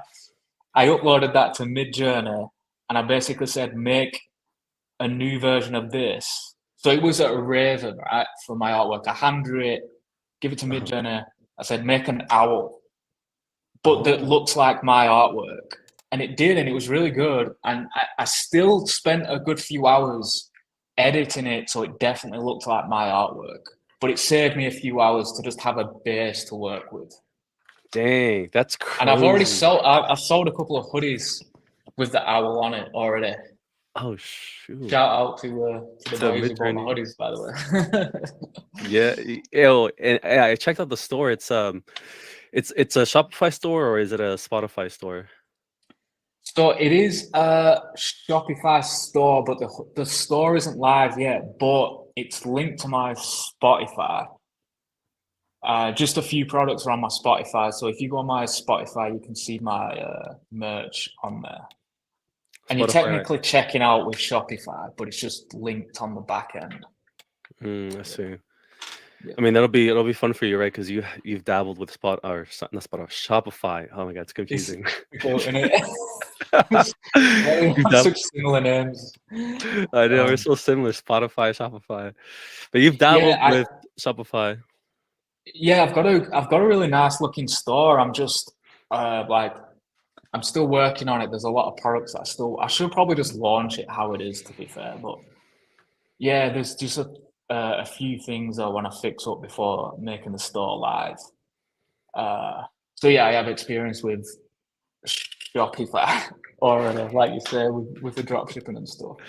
Yeah. So really where the AI comes in for you, if it at all, is during the creative process when it comes to making the art, the cover art. Mostly just for references. Not yet. Maybe if I want to do some like side projects, I've actually thought of a side project where it's just all AI. From the artwork to as much as I can do with AI with the music, like there's AI plugins that will do singing. And so I do still want to work with real singers, definitely. But for a fun side project, I think you can literally just type in what you want the audio to be, and it will just sing it, and you can mess around with the melody. Dang. Yeah, that's crazy because I use AI for the vocals, but I usually like slap it on to my vocals, and it just gets rid of my accent and pitch corrects it. Well, yeah, I mean, auto-tune's been around for years, so it's just like advanced auto-tune, what you're using, I guess. But having a voice come out of nowhere, which is what these new plugins are doing, which I knew this was going to happen. I pitched this company once, this plugin company I like. I said, you should have like a virtual singer. And this was years ago when I thought of this. But I think it's going to, I don't know what it's going to do for the music industry. I don't know if it's a good thing. I mean, I think it just, if you ask me, someone who's like not really an artist, to be real, I think it just meshes it brings like the non-artists like me a lot closer to the actual artist, and it makes the music less indistinguishable of being like what's objectively good. Yeah. Right. I think it just makes it a little bit more harder for actual artists. Yeah. But I think it'll get to a point where maybe you'll be able to tell like, oh, that vocal is AI, and it'll cause people to really seek authentic artists and singers. Yeah, it's like you can compare it to say people who still listen to vinyls as opposed to streaming. There's always going to be people who prefer the realness of a vinyl to streaming. I don't think the gap would be as big as that. There'll be still everyone will prefer to hear a human and see a human. You know, like me included, definitely. And it's not just the sound of the voice. It's like there's a real person there, and they have ideas and stuff. Like I work with this singer called Rune, and she's part of the production as well. And you know, she has ideas that an AI singer's not going to have the same ideas. You know. Yeah. So, I also think there's actually like two examples I can think of, right? Like just came to mind. There's Drake and Bad Bunny. So Drake, about a year ago, there was a song that was released, and Drake got mad because it wasn't him. He made a tweet. He said AI has gone too far this time, right? He says that now, but watch this. He will probably be at a point where he doesn't even have to turn up to a studio. Damn. He will have his voice recorded, and Yeah. you know. That's correct. Yeah, I mean, I guess it makes it easier for the artists then, because they just have to, like, yeah, I like the song, run it. I give permission, and you know, it's hands off, and I mean, you don't even have to. You can use ChatGPT or another like ghostwriter. Yeah, and then also with Bad Bunny, someone did what I did, so they created the song, and then they just added Bad Bunny's like vocals on top of the vocal of their own vocals, and it became like an actual hit. And people like on TikTok started saying, "Damn, like Bad Bunny actually needs to release this song. Like, just give it to Bad Bunny and have it be an official song." And Bad Bunny like came out saying on like a WhatsApp group chat saying like, "If you like this song, you don't you're not my fan. You're not supporting me." And so a lot of artists are pushing back on the AI, but I mean, there's no stopping AI, to be honest. Like, what can you really do? Yeah. Well, it's interesting because you're like you say, you're not considering yourself an artist, but you're interested in getting into it. So artists are like very sensitive and protective, most of them, you know, and like I'm not really like that. I think I heard this somewhere, right? Somebody said a piece of art is half about you and half about the person who's listening. So, oh no, it was better than that. It was like a piece of art isn't complete until someone's received it. So my point kind of is, if the end result is good and somebody enjoys it, it doesn't matter too much how it got there. Yeah. I mean, that is the beauty of art, right? It's like what you said, it takes someone else to care about it for it to have meaning. Yeah. The only thing I worry about is People are out here like taping bananas to walls and calling that artwork. You know, I mean, it is art. Come on. It is art. It's beautiful. A wall split. It's a beautiful art. Who doesn't want to see a banana taped to a wall? That's true. But I think the only problem I have is the rights of artists, like of the vocals. Like, what happens when one of these artists passes away, and the music industry still uses their vocals to make songs? Like, where does that money go? Who does it go to? The Yeah, family, the kids? it is. It's a weird one. That I've never looked into it, but yeah, it's like when Michael Jackson pops back up. I'm like, who's authorized it for starters? Because he hasn't. I'm pretty sure. Is it like, do the label have some sort of weird Clause things or written something? in where it says if you die, we're still gonna make music from you and stuff? It could. Record labels are shady, man. It's like, I mean, I'm on one record label and they're totally cool. They're like, they're modern. There's no weirdness. It's very straightforward. I'm grateful for them because it's one of my biggest songs. Well, it is my biggest song that's on this label, and I'm still actively working with those guys. But yeah, releasing independently, you can't really beat that. Yeah, I think I kind of went hopefully. off No, off I track mean there, I do too.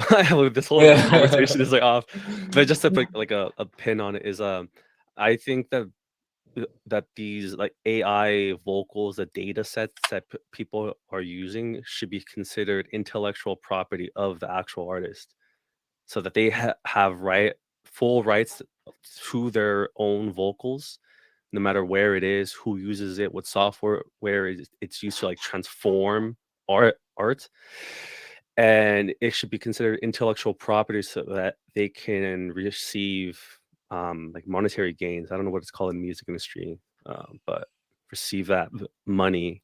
royalties, I think. Yeah, royalty. There you go. Yeah, Yeah, yeah, yeah. Well, and that's the thing. I think they'll start licensing to people. You can pay to use. I don't know which artists, oh, not that's big artists, they smart. wouldn't do it, but like mid-level artists would probably license Their vocals, the use of their vocals for a fee. I think that could be a bro. thing. That's a business right there. I know, right? Can you Let's do imagine it. like Let's ready. that's like isn't it like a Spotify? Like, aren't they just releasing songs on their platform? So what's the difference between another platform that has a host of thousands of vocals to lease? Oh, are we talking about two different things? I don't I'm know. talking about using an AI replica of an artist that exists. What are you Yeah, talking same about? thing. Yeah. Oh, okay. Oh wait, replica as in like the voice, right? Yeah. Yeah. So say like Drake wouldn't do it. Probably not. But say Drake, for example, I can go on like a website and say you can use the sound of Drake for like $500 and write your own lyrics. I don't know. This is getting weirder. The more I talk about it, the less likely it sounds like it's a good idea. Yeah, no, it makes But sense. I mean, that'd but be a maybe cool like platform. mid-level artists or maybe not even famous artists, but Yeah, or it could be like a platform where where an artist can submit their vocals and they can put their own price. Like, well, actually, so this does exist, but it's like it's just going to be session vocalists, and somebody has done this already. I've seen this recently. There's a plugin that you can use in your software to make music where, yeah, you'll just type in a bunch of words and it'll. I think we talked about this already, didn't we, earlier I think in this so. video, not the last one that Oh, yeah. didn't work. Yeah, yeah, you can either sing into it like you do and change your accent, but it'll be a totally different voice that Mhm. comes back, or you can type. Yeah. So that's already been done. Oh, okay. Oh man. Oh well. But what I'm talking about is real people who are already influential. And the thing that you would get out of it is saying you technically licensed this person, he's technically on your track, but he didn't have to show up and do it for you.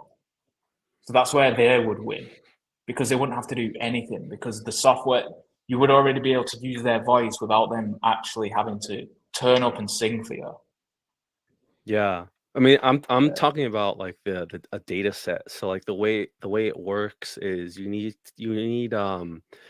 to take them singing or talking and take small clippets over time in like 10 minutes, an hour, 10 hours, and then you run it through a system so it generates a pattern of that voice singing in certain tones, frequencies, pitches, whatever. And then you can throw any voice, like my voice singing or your voice singing, slap the data on top of it, and it'll transform my voice into a Drake or a Weekend. And Yeah, so that it's already exists, doesn't it? yeah, it does. It does exist, I'm right? saying the platform where it's like either a subscription model or a licensing fee doesn't exist, or at least I don't think it exists right now. Right. Yeah, Yeah, but it would have to. I I mean, see. there are websites that host thousands of these vocal training models, but it's free, and I think legally it has to be free Yeah. unless it's you have permission Brilliant. from the artist to license it, which goes back into does that platform exist or should it exist in the first place?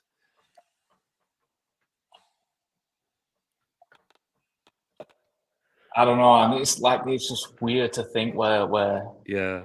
shit's gonna be in a few years from now. I just want to see it. I just want to go into the future and see what it's gonna be like right now, dude. Well, It's gonna be I'll so. throw in a pitch deck and I'll pitch you the idea concrete and it'll be Yeah, our yeah. venture. So if you have any if there's like uh any starting artist, beginner artist, what are some tips that you have for them in order to reach, let's say, like 1 million views or streams across all platforms? 1 million streams. So I'm trying to think the process of how I get to 1 million streams. So I would try and push one song. It is good to have a bunch of music, but it's better to get one song to 1 million than it is to get 10 songs to 100,000. And I think it'd be easier, just the way the momentum would work, and Yeah. you'll just have more social proof. And like for me, for example, I do get some people using my music in TikToks and Reels and stuff. Not a huge amount, but say there might be 1,000. I'm not sure, but then say those 1,000 TikToks have been seen 1,000 times. Like you can get a lot of views that way. So yeah, so try and push one song. If you want to do content, it's gonna help certainly. But running ads is the easiest way to do it. If you do both, that's gonna be way better. And also collaborating as well. Pretty Yeah. important to collaborate, I think. And you mentioned the difference between like a featured artist and another. You said another word. That's right, a primary artist. So There you go. if you work with someone, if you like hire a singer, you want to try and get them to be a primary artist on your release, because most of them might just want to be a featured artist, because there'll be more visibility on Spotify then. If they're a featured artist, it's like kind of hidden, and also, yeah, that's it. It's kind of hidden. Got it. Okay. And I mean, we talked about this. I was gonna say I lost my train of thought. It was on TikTok on controversy. I think one of the things that works really well is like controversy and drama. And first of all, I've struggled with TikTok as like a way to make content. It seems like I can't get past 200 views. So like my strategy would be the content itself on TikTok, and whatever video does really well, like if there's a video that gets like 10,000 views, I'd run that as an ad and test that. Yeah, But that I would be haven't a got good way there. to. I'm still trying to figure out how to get over 300 views. Well, you can do it the reverse way. You can do a bunch of content, run them as ads, and then see from the data which one performs best, and then do more content like that. Maybe. Yeah, that's true. A/B tested, and yeah, it's like the ad creatives, right? Because you might only be getting 200 views, not because people don't like it, just because the algorithm's just not in your favor. Yeah, that's right. You know what I mean? Yeah, I mean, I don't know too much about how TikTok works really, but I don't either. I know you've got to be kind of consistent, post tons, and then that's when they'll start giving you more. So I think honestly, there's so many people uploading. I think some of it's just got to be random. Like it's got to be, do you know, like a slot machine? Like, oh, let's give this guy a bit of a chance, and just like a 1 in 10, they'll give you a bit more of a boost.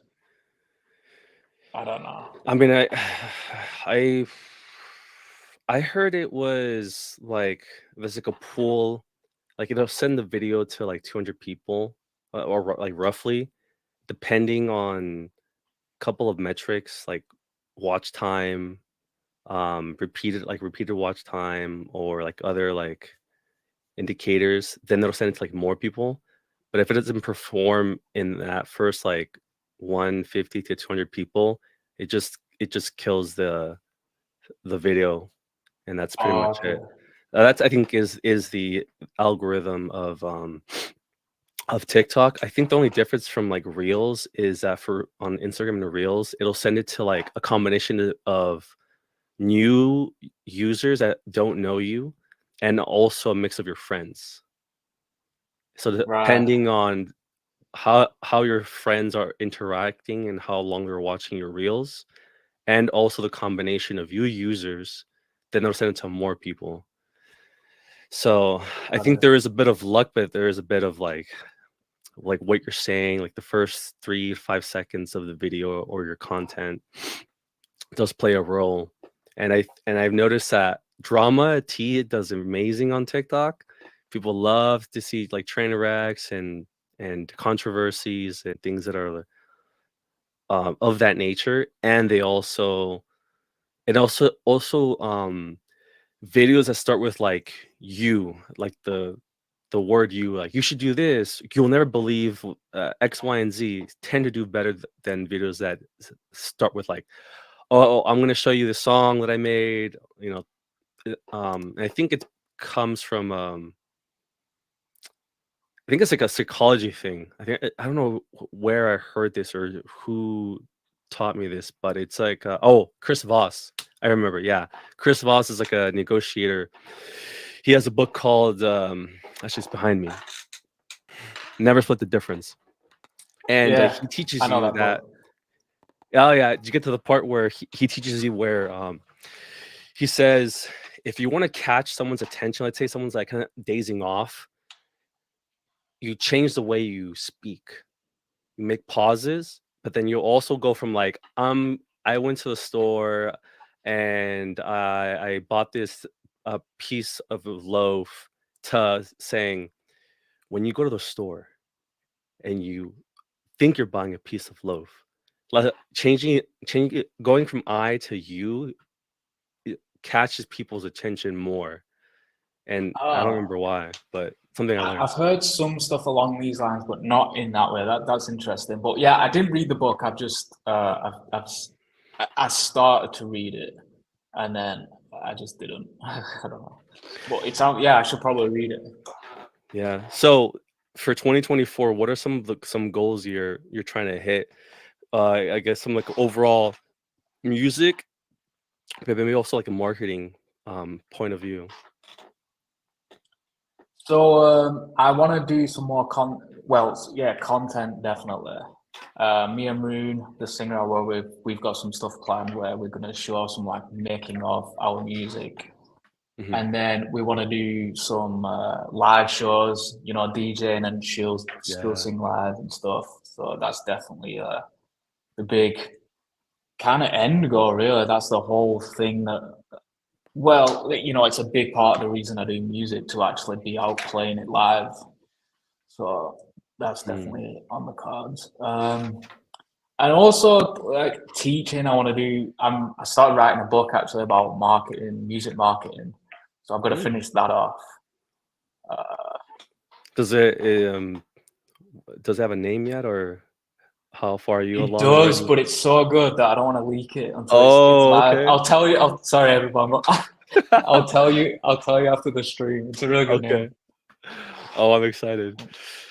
Awesome. But I've built it up now. Maybe it's not that good, but still, I'm No, gonna don't sell keep it yourself under short. wraps. So you're gonna give all the tips and tricks on all the secret sauce in the book. Everything, and then Everything. Okay.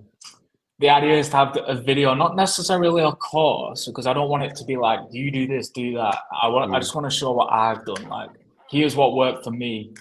Mhm. I'm going to show you how I do it, which is the opposite of what we were just saying, where you've got to make it. Say you do this.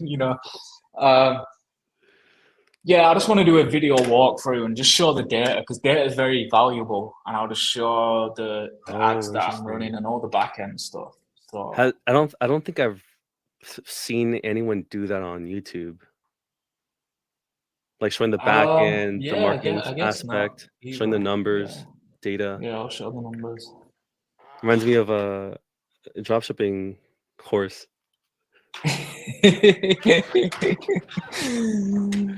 Which I mean, it could be a part of it, right? Like the merch, setting up a merch store, Yeah, how to I'll, advertise that. I'll definitely show. I mean, it's not live yet. I don't know how well it's going to do, but I've got a decent amount of faith in Are you that. gonna do everything like how to make a beat to like how to master vocals? No, No, just marketing. marketing. Okay. I think there's a lot of people telling you how to make music, so I don't need to do that. But I mean, I'm going to do that for my songs just because I feel like people will be interested to see how my songs that I'm releasing have been made. But for this book, it's just purely getting streams. Yeah. Got it. Yeah. Who knows? What probably will end up happening is people will come for the marketing and then ask for like, hey, can you also make a course on how you make beats? That'll probably happen. Yeah, I would love to do that. I love to show people how I make the music as well. Yeah. People are interested. Yeah. And so when you're going to these events and recording, are you also going to run it in parallel with new releases? What do you mean? Like if you're gonna be performing with Rue, let's say like in August, are you gonna drop intentionally a new track like a week before, a couple days before that event to like build the momentum, or maybe after the event? It's a good idea. I've not really thought of that. We've got a lot of songs that we're just going to release as soon as they're ready. But yeah, that's a good idea though. It's a good idea. Oh, yeah. It'll be interesting. Yeah, but if you ever perform in Los Angeles, let me know. I'll stop by. Yeah, please do. Definitely. Be the Yeah. fan.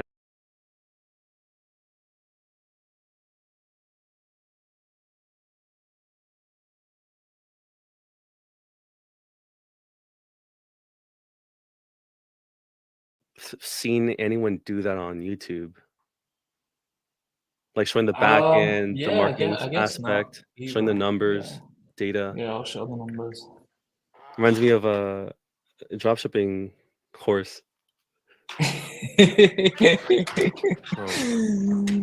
Which I mean, it could be a part of it, right? Like the merch, setting up. Reminds me of a dropshipping course. Which I mean, it could be a part of it, right? Like the merch, setting up a merch store. Yeah, how to advertise that.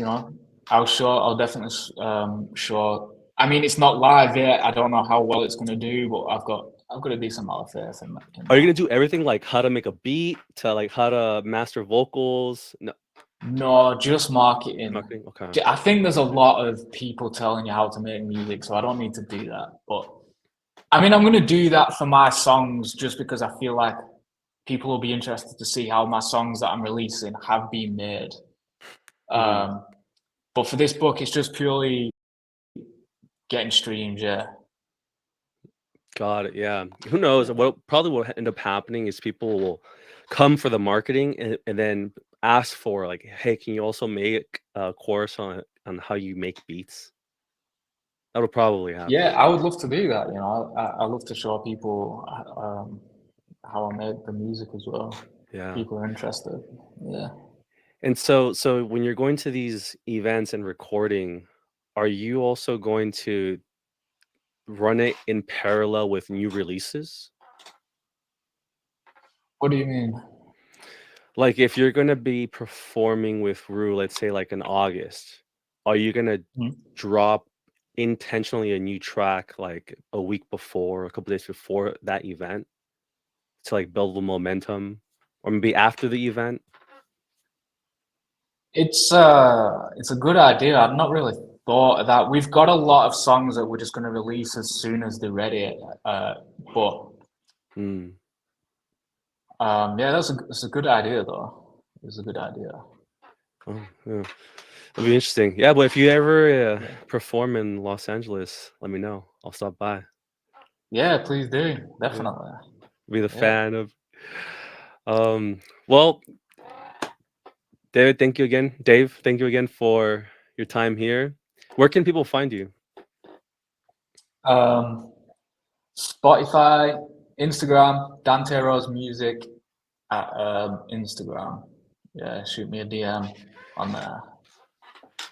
And actually, last question: if someone were to come to you, let's say a reggaeton artist, and they wanted you to like remix their reggaeton song into drum and bass, um, well, I guess like what That would be the sounds interesting. What tempo is reggaeton? like 130 BPM? Oh, I thought it was slower than that. I mean, yeah, I'm like exploring tons of different genres, so yeah. Yeah. Okay. Yeah. All right. I'll see if I know anyone that makes reggaeton music. We come for the marketing and then ask for like, hey, can you also make a course on how you make beats? That'll probably Yeah, happen. I would love to do that. You know, I love to show people how I make the music as well. Yeah. People are interested. Yeah. And so when you're going to these events and recording, are you also going to run it in parallel with new releases? What do you mean? Like if you're gonna be performing with Rue, let's say like in August, are you gonna Mhm. drop intentionally a new track like a week before, a couple days before that event to like build the momentum, or maybe after the event? It's a good idea. I've not really thought of that. We've got a lot of songs that we're just going to release as soon as they're ready. But Mm. yeah, that's a good idea though. It's a good idea. Oh, yeah. It'll be interesting. Yeah, but if you ever Yeah. perform in Los Angeles, let me know. I'll stop by. Yeah, please do. Yeah, Definitely. be the Yeah. fan of. Well, David, thank you again. Dave, thank you again for your time here. Where can people find you? Spotify, Instagram, Dante Rose Music at Instagram. Yeah, shoot me a DM on there. And actually, last question: if someone were to come to you, let's say a reggaeton artist, and they wanted you to like remix their reggaeton song into drum and bass, um, well, I guess like what That would be the sounds interesting. What tempo is reggaeton? like 130 BPM song into drum and bass, um, well, I guess like what That would be the sounds interesting. What tempo is reggaeton? like 130 BPM? Nah, Oh, I thought it was it is. It's like 80, 90. Like 130,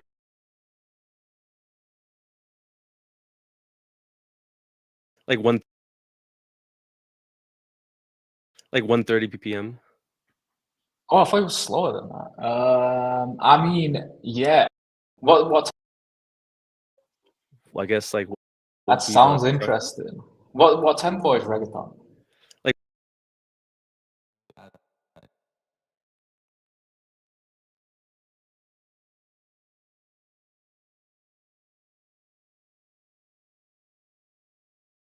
like 130 BPM. Oh, I thought it was slow.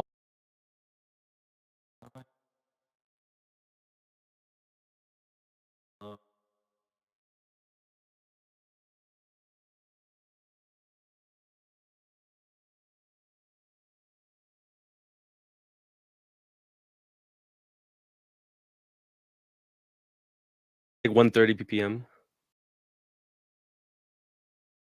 Like 130. Oh,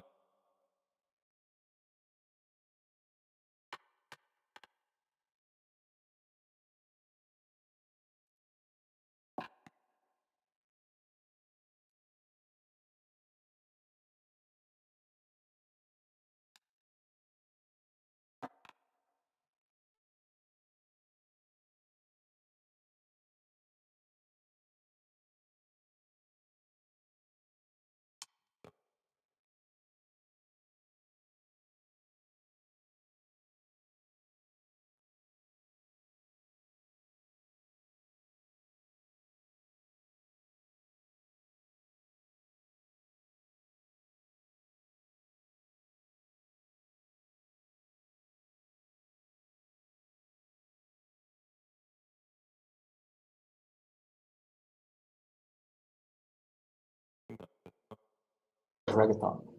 Like 130 BPM. Oh, I thought it was slower than that. I mean, yeah, I'm like exploring tons of different genres, so yeah. Yeah. Okay. Yeah. All right. I'll see if I know anyone that makes reggaeton music. Weak. All right. I Yeah, man. appreciate your time. I'll chat about it. I'll chat about it.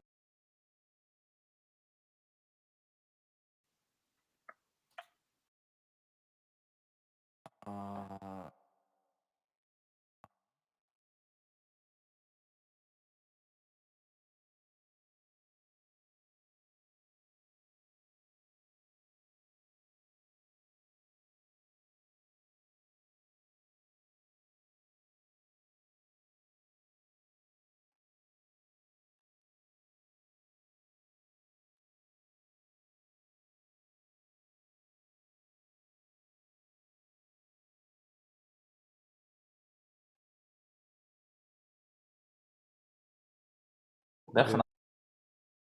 I think that's good enough. Or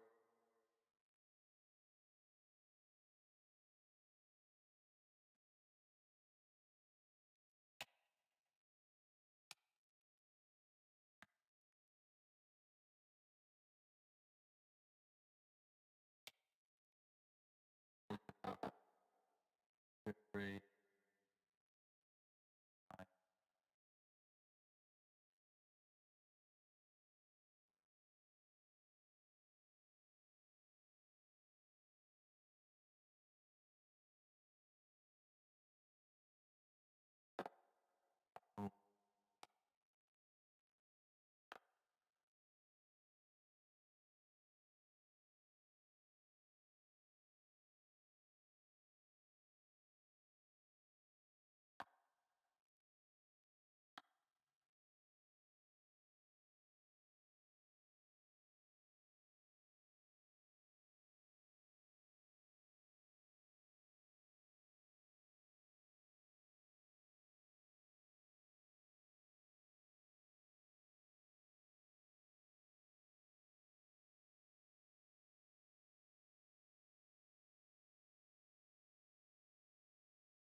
I guess I should I'm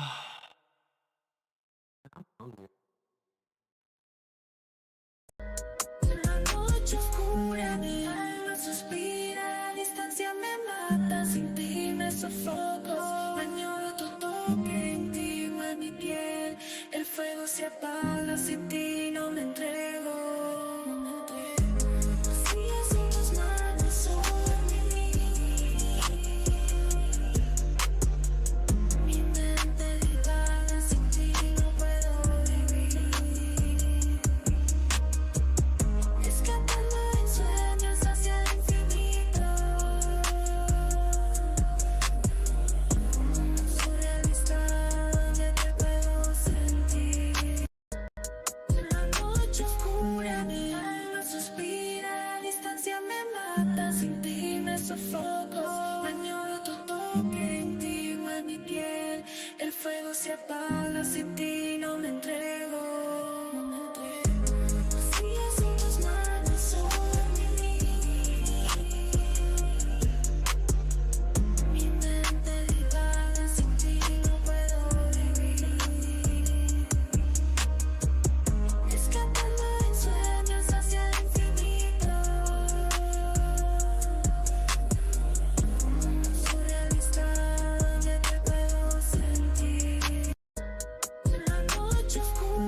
sofoco.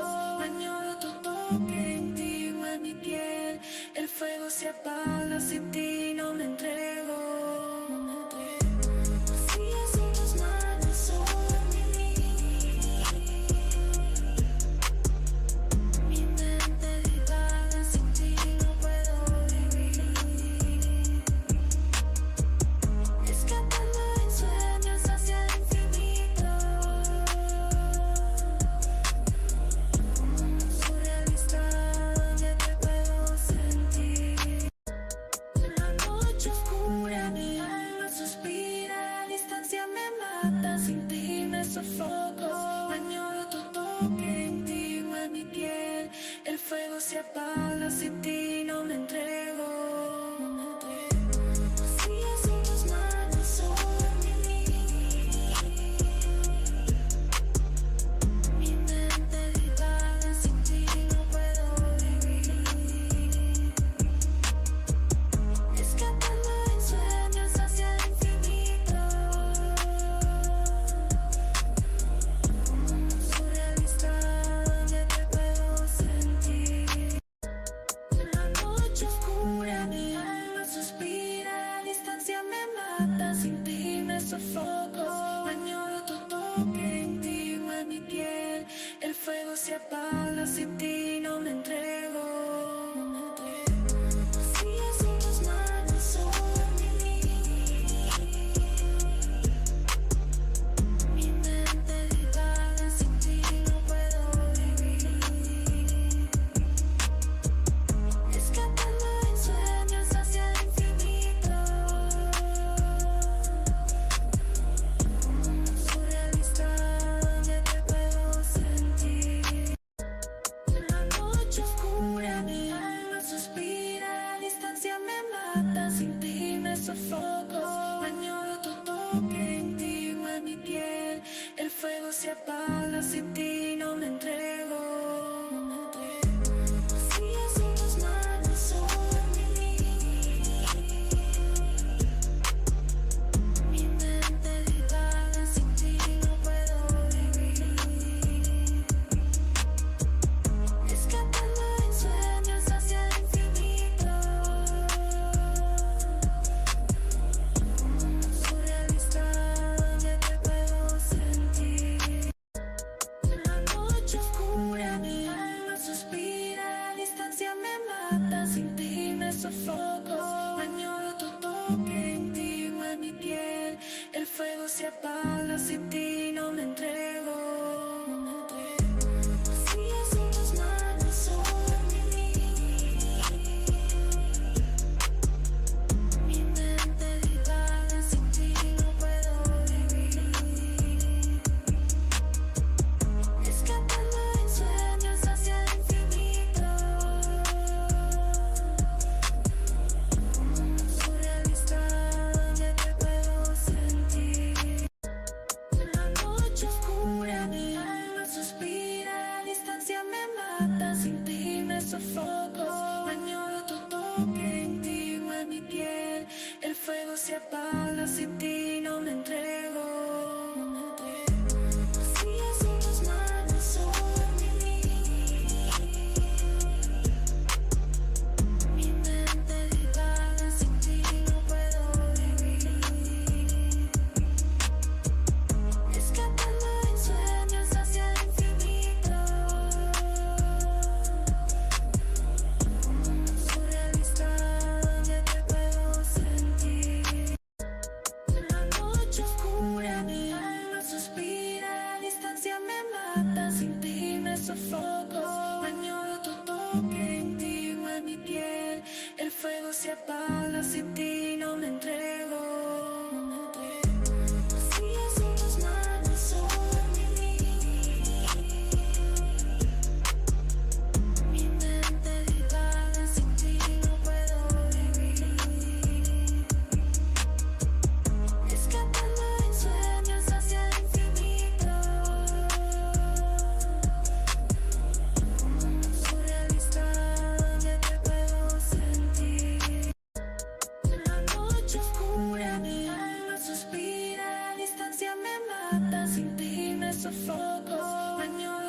toque íntimo en mi piel.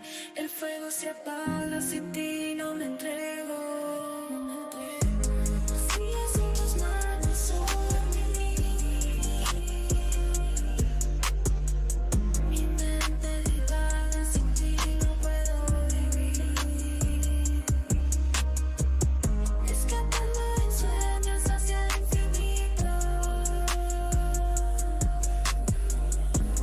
Surrealista, ya te puedo sentir.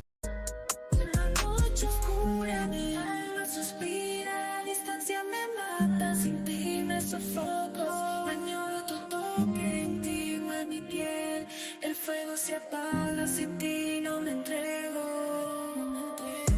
Vacías en tus manos sobre mí.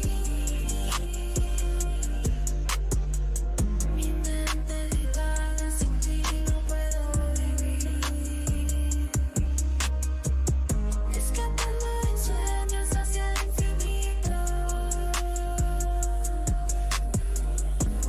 Surrealista, ya te puedo sentir. La noche oscura, mi alma suspira. Distancia me mata, sin ti me sofoco. Añoro tu toque íntimo en mi piel. El fuego se apaga, sin ti no me entrego. Vacías en tus manos sobre mí. Mi mente divaga, sin ti no puedo vivir. Escapando en sueños hacia el infinito. Surrealista, ya te puedo sentir. La noche oscura, mi alma suspira. Distancia me mata, sin ti me sofoco. Añoro tu toque íntimo en mi piel. El fuego se apaga, sin ti no me entrego. Vacías en tus manos sobre mí. Mi mente divaga, sin ti no puedo vivir. Escapando en sueños hacia el infinito. There are frat boys from UCI, and I'm from Long Beach, and so we know each other by association. I met a couple of them before, Yeah. but I looked at you guys and I was like, yeah, I think we might be a little too old for this kind of party. And they were like, no, just come. There's free beer, there's free alcohol. And I was like, I was wrong. I do need to go. I back think to like the I think the girls didn't even want to go in. I think they didn't even come session. in right away. And then And I we just go to the walked in there because I was transcript, interested the to check it chat- out. chat- And then you went chat straight to the GPT. fridge. And I was like in the middle of this room. I didn't know anybody. And they were all like stood around the edges. And I was just right in the middle, like not knowing what to do with myself.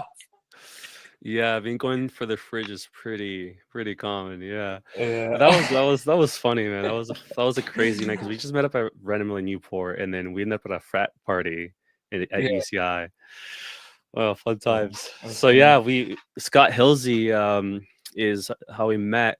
Did There you it just see is. his post on Instagram? Oh, let's start. I can start from I like wondered if we should talk about that. I don't know, but who is this controversy. youth? Surprised by what's happening? What is he up to? Like Junior, my right? story, I was Some like, guy damn. called Junior. I think he's. Sorry, what think was that's the what I story? can see. Scott Hilsey has paid him for a service to get an Instagram account that isn't used, and this guy hasn't delivered it, and he's like holding his money or something like that. But yeah, man, I hope he doesn't get in any trouble. Perfect. It's like it's Awesome. good of him to, post about it and try and get his money back. But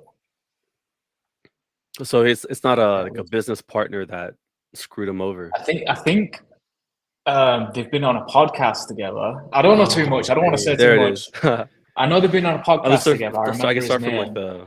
I don't know too the much top. about it. But All right, Dave. Yeah, thanks again yeah, for some drama joining there. the podcast. Work. Yeah. Wait, I'm confused. Now Dang. there's Well, two I hope everything recordings gets here? settled swiftly and Yeah, I hope fairly. so too. Yeah, it's interesting how. Wait, what the? Can people find you? You can find me on Instagram, Dante Rose Music. Shoot me a DM if you want to, chat, ask me anything. My music on Spotify and everywhere else, so I'm sure you'll find it. Awesome. And if there's let's just say an artist out there who makes reggaeton music, and they wanted you to remix their song into drum and bass, is that possible? Is that something you're up for? Yeah, I can definitely look at it.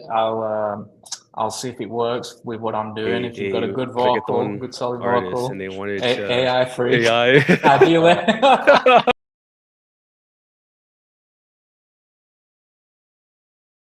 Spotify, Instagram, Dan. I'm here. Where can people find you?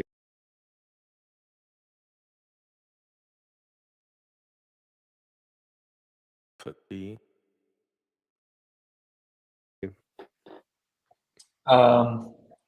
Spotify, Instagram. Weak. Okay, so get rid of that. And then I think that's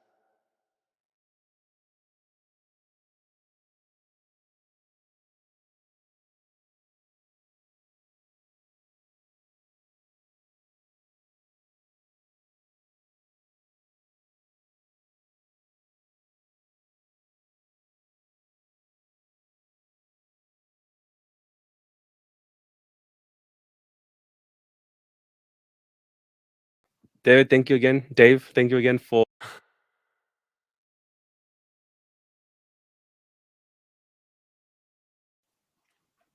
there it is. Let's start, I guess start from like the top. All right, Dave. It'll be interesting. Yeah, but if you ever perform in Los Angeles, let me know. I'll stop by. Yeah, please do. Definitely.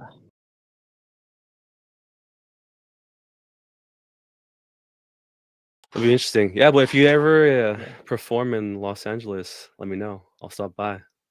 Yeah, please do. Definitely. There it is.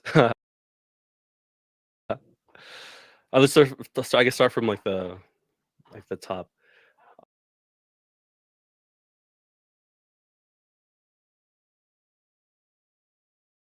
Find me on Instagram, Dante Rose Music. Yeah, that's. Let me know. I'll stop by. Yeah, please do. Definitely. There it is. Let's start, I guess start from like the top.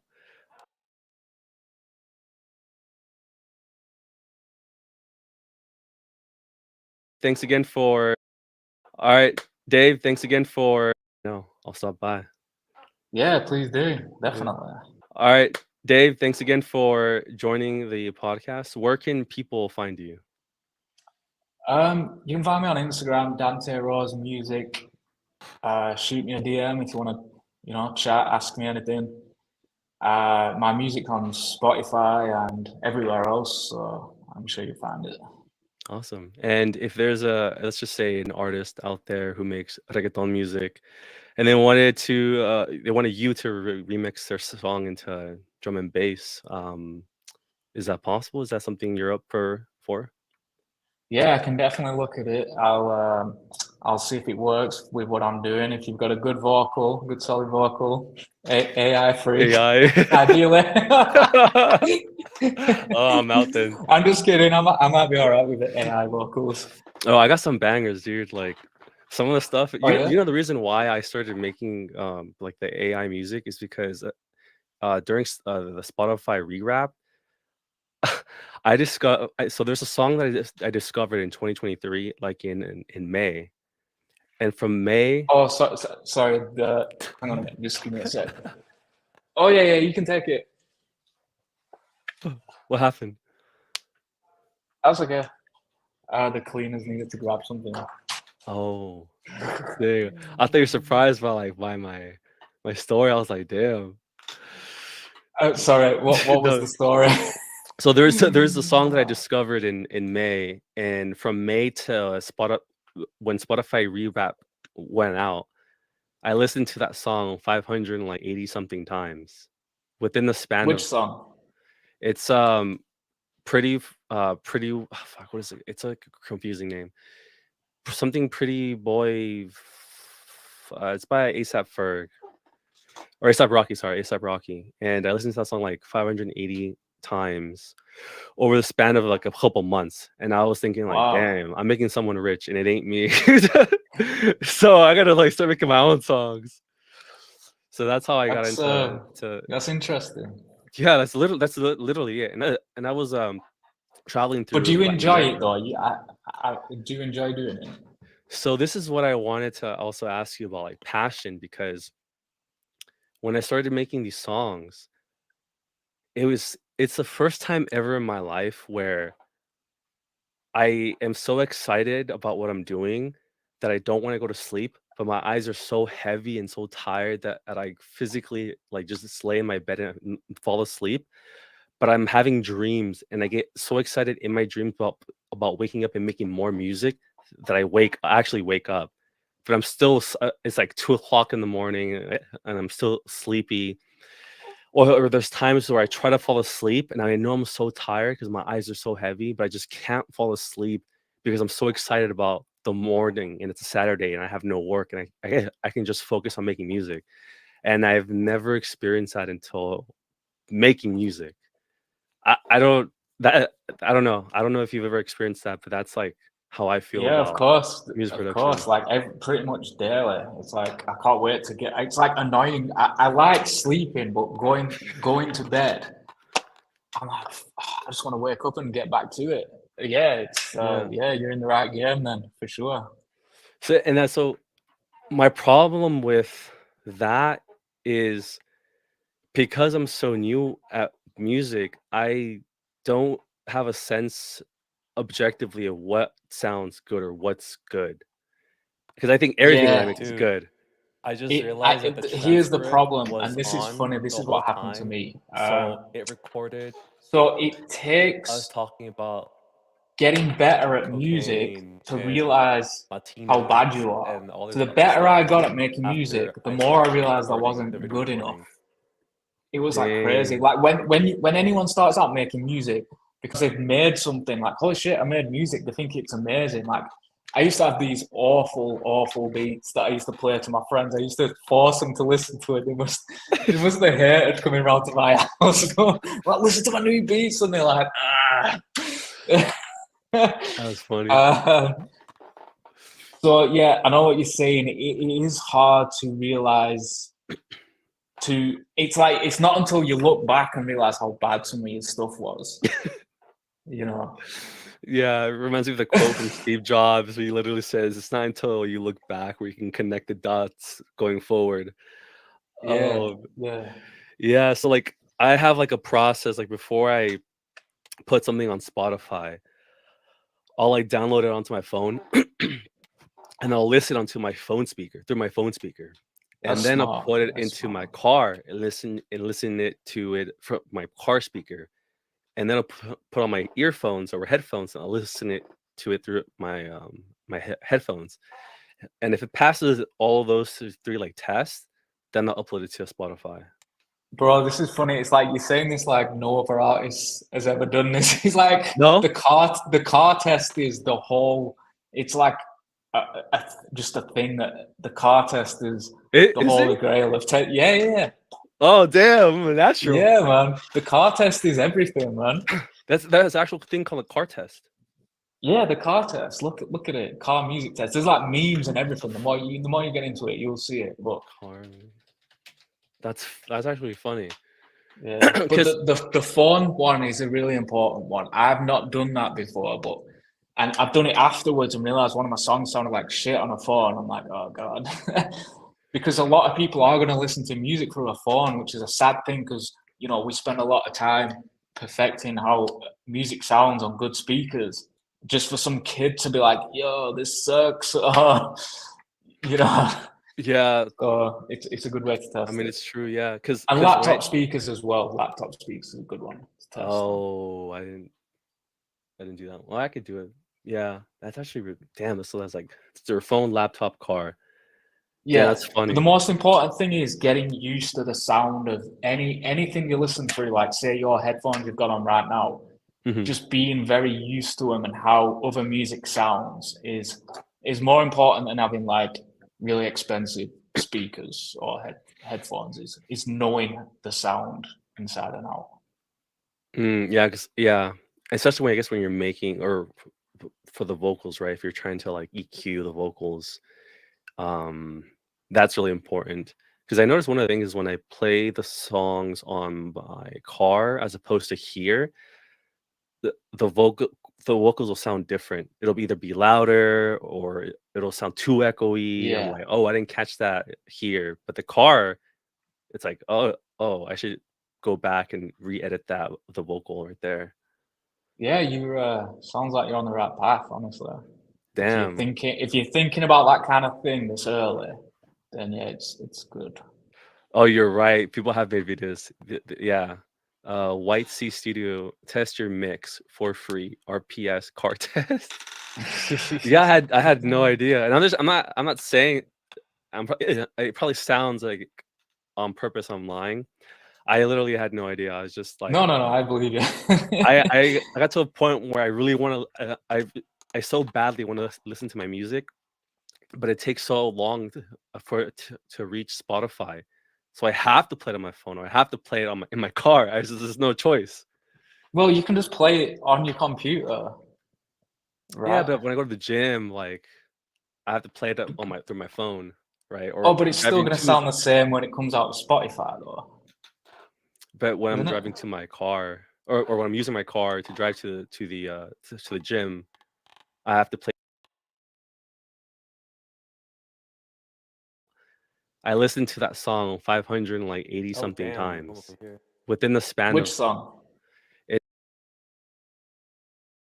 You know, Submit Hub is a good place to get feedback. speakers. Then yeah, it's good. I think I can pick the right there. Boom. Oh, you're right. People have made videos. Yeah. White for the person beginning Um, industry.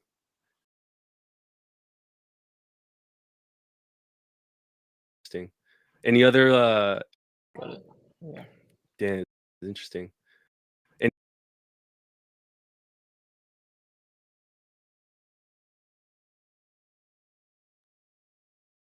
Computer, Spotify, though, but when I'm isn't it? driving to my car or when I'm using my car to drive to the gym, I have to play through the speakers, through my car speakers. So that's when I get a chance. Oh, I totally didn't understand what he was talking about. He was talking about like it's sounding the same on my phone than Spotify. It will. Thinking about that kind of thing this early, then yeah, it's good. Any other I guess like industry like common knowledge that isn't so common for the person beginning? Um,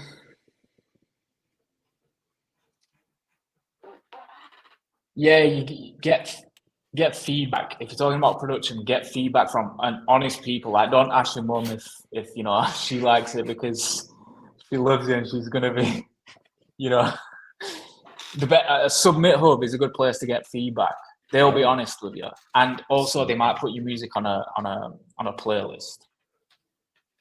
Oh, yeah, I've never heard this. So you've not heard of Submit Hub? No. Well, yeah, they'll give you feedback on your music if they don't like it, if they don't want to put it on the playlist, or if they do like it, they'll put it on a playlist. They're like curators. Uh-huh. So I do this quite a lot as well. I forgot to mention that earlier. But the feedback is actually useful. Like people, like I say, artists can be sensitive, and people say, "Oh, I don't like this and I don't like that." It upsets them, and they never use it again. But it's important to get feedback from the right people, and these are the right people to get feedback from. Dang, yeah, I'm gonna check this out. Yeah, this is I think this is a great tool. It looks like a great tool to like put in like your arsenal for like a marketing strategy. Because you said if it gets accepted, it'll go on playlists.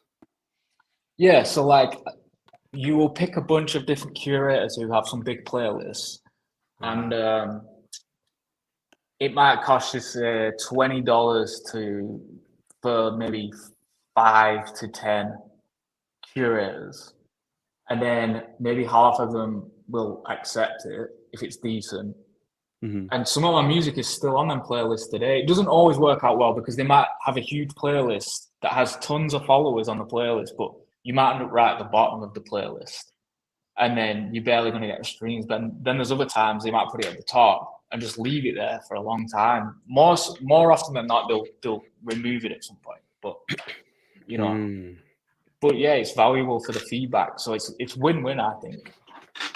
Oh yeah, definitely. I'm definitely gonna check this out. Yeah, because I'm curious if my music is actually good, or I'm just, you know, delusional. You never know. Hey, I guess another good test would be like running the ads, right? If Yeah, the that is a music good isn't good. test. Yeah. Yeah. Man, I Yeah, learned a because lot. Thank you people so tell much. you, people will be quick to tell you if they don't like it on the comments. Yeah. Well, I mean, hope like luckily on TikTok, no one has said anything. People just like the video and that's it. No comments or anything. So I'll have to check out your videos on TikTok. they're terrible. So Oh. Well, thank you again for coming on the podcast. And Yeah, it's been fun, yeah, man. so they can find you at again at Dante Rose Music on all platforms. Yeah, I'll just search Dante Rose and you'll come across. If you see some like illustrations of skulls and stuff, that's me. Okay. All right. All right. Well, thank you again. Thank you, thank you.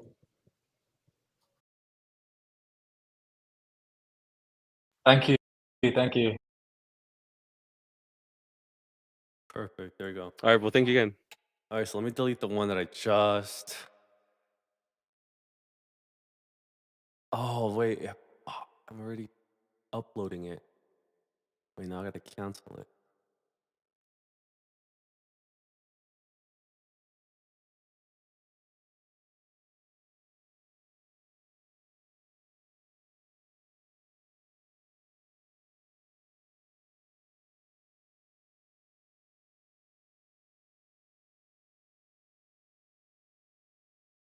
Yeah, I got to cancel that upload.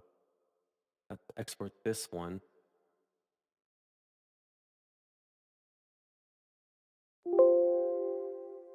Actually.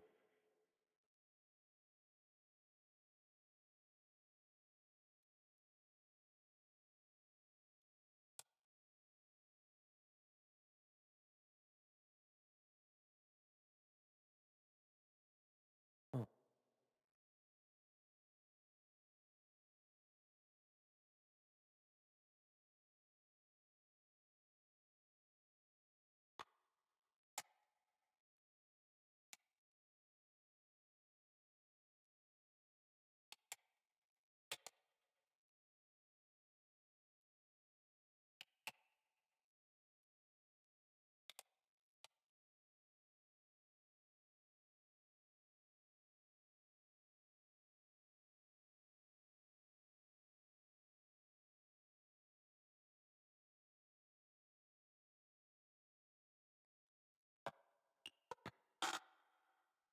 Cool. Okay.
Dang, I like it though.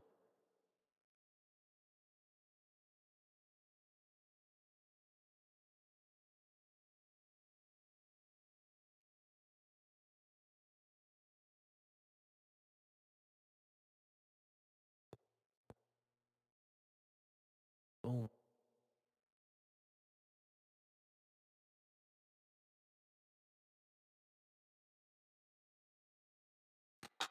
All right, so all right, I just have to wait now.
Um, I think I'm gonna end the stream now, just so that I can like upload faster. Cause yeah, it's gonna struggle. But yeah, hopefully that was fun for whoever was watching. 3 hours working on this. There's not much I'm gonna do now, to be honest. Um, I just literally have to upload. Oh, you guys can't even see. Yeah, I'm literally just waiting for this to upload, and then I'm gonna upload. Sorry, for this to export. Then I'm gonna upload it into onto YouTube, which is boring. And yeah, so that's all that's left. And I'll see you guys on the. I'll see you tomorrow probably. If anything, yeah. So awkward.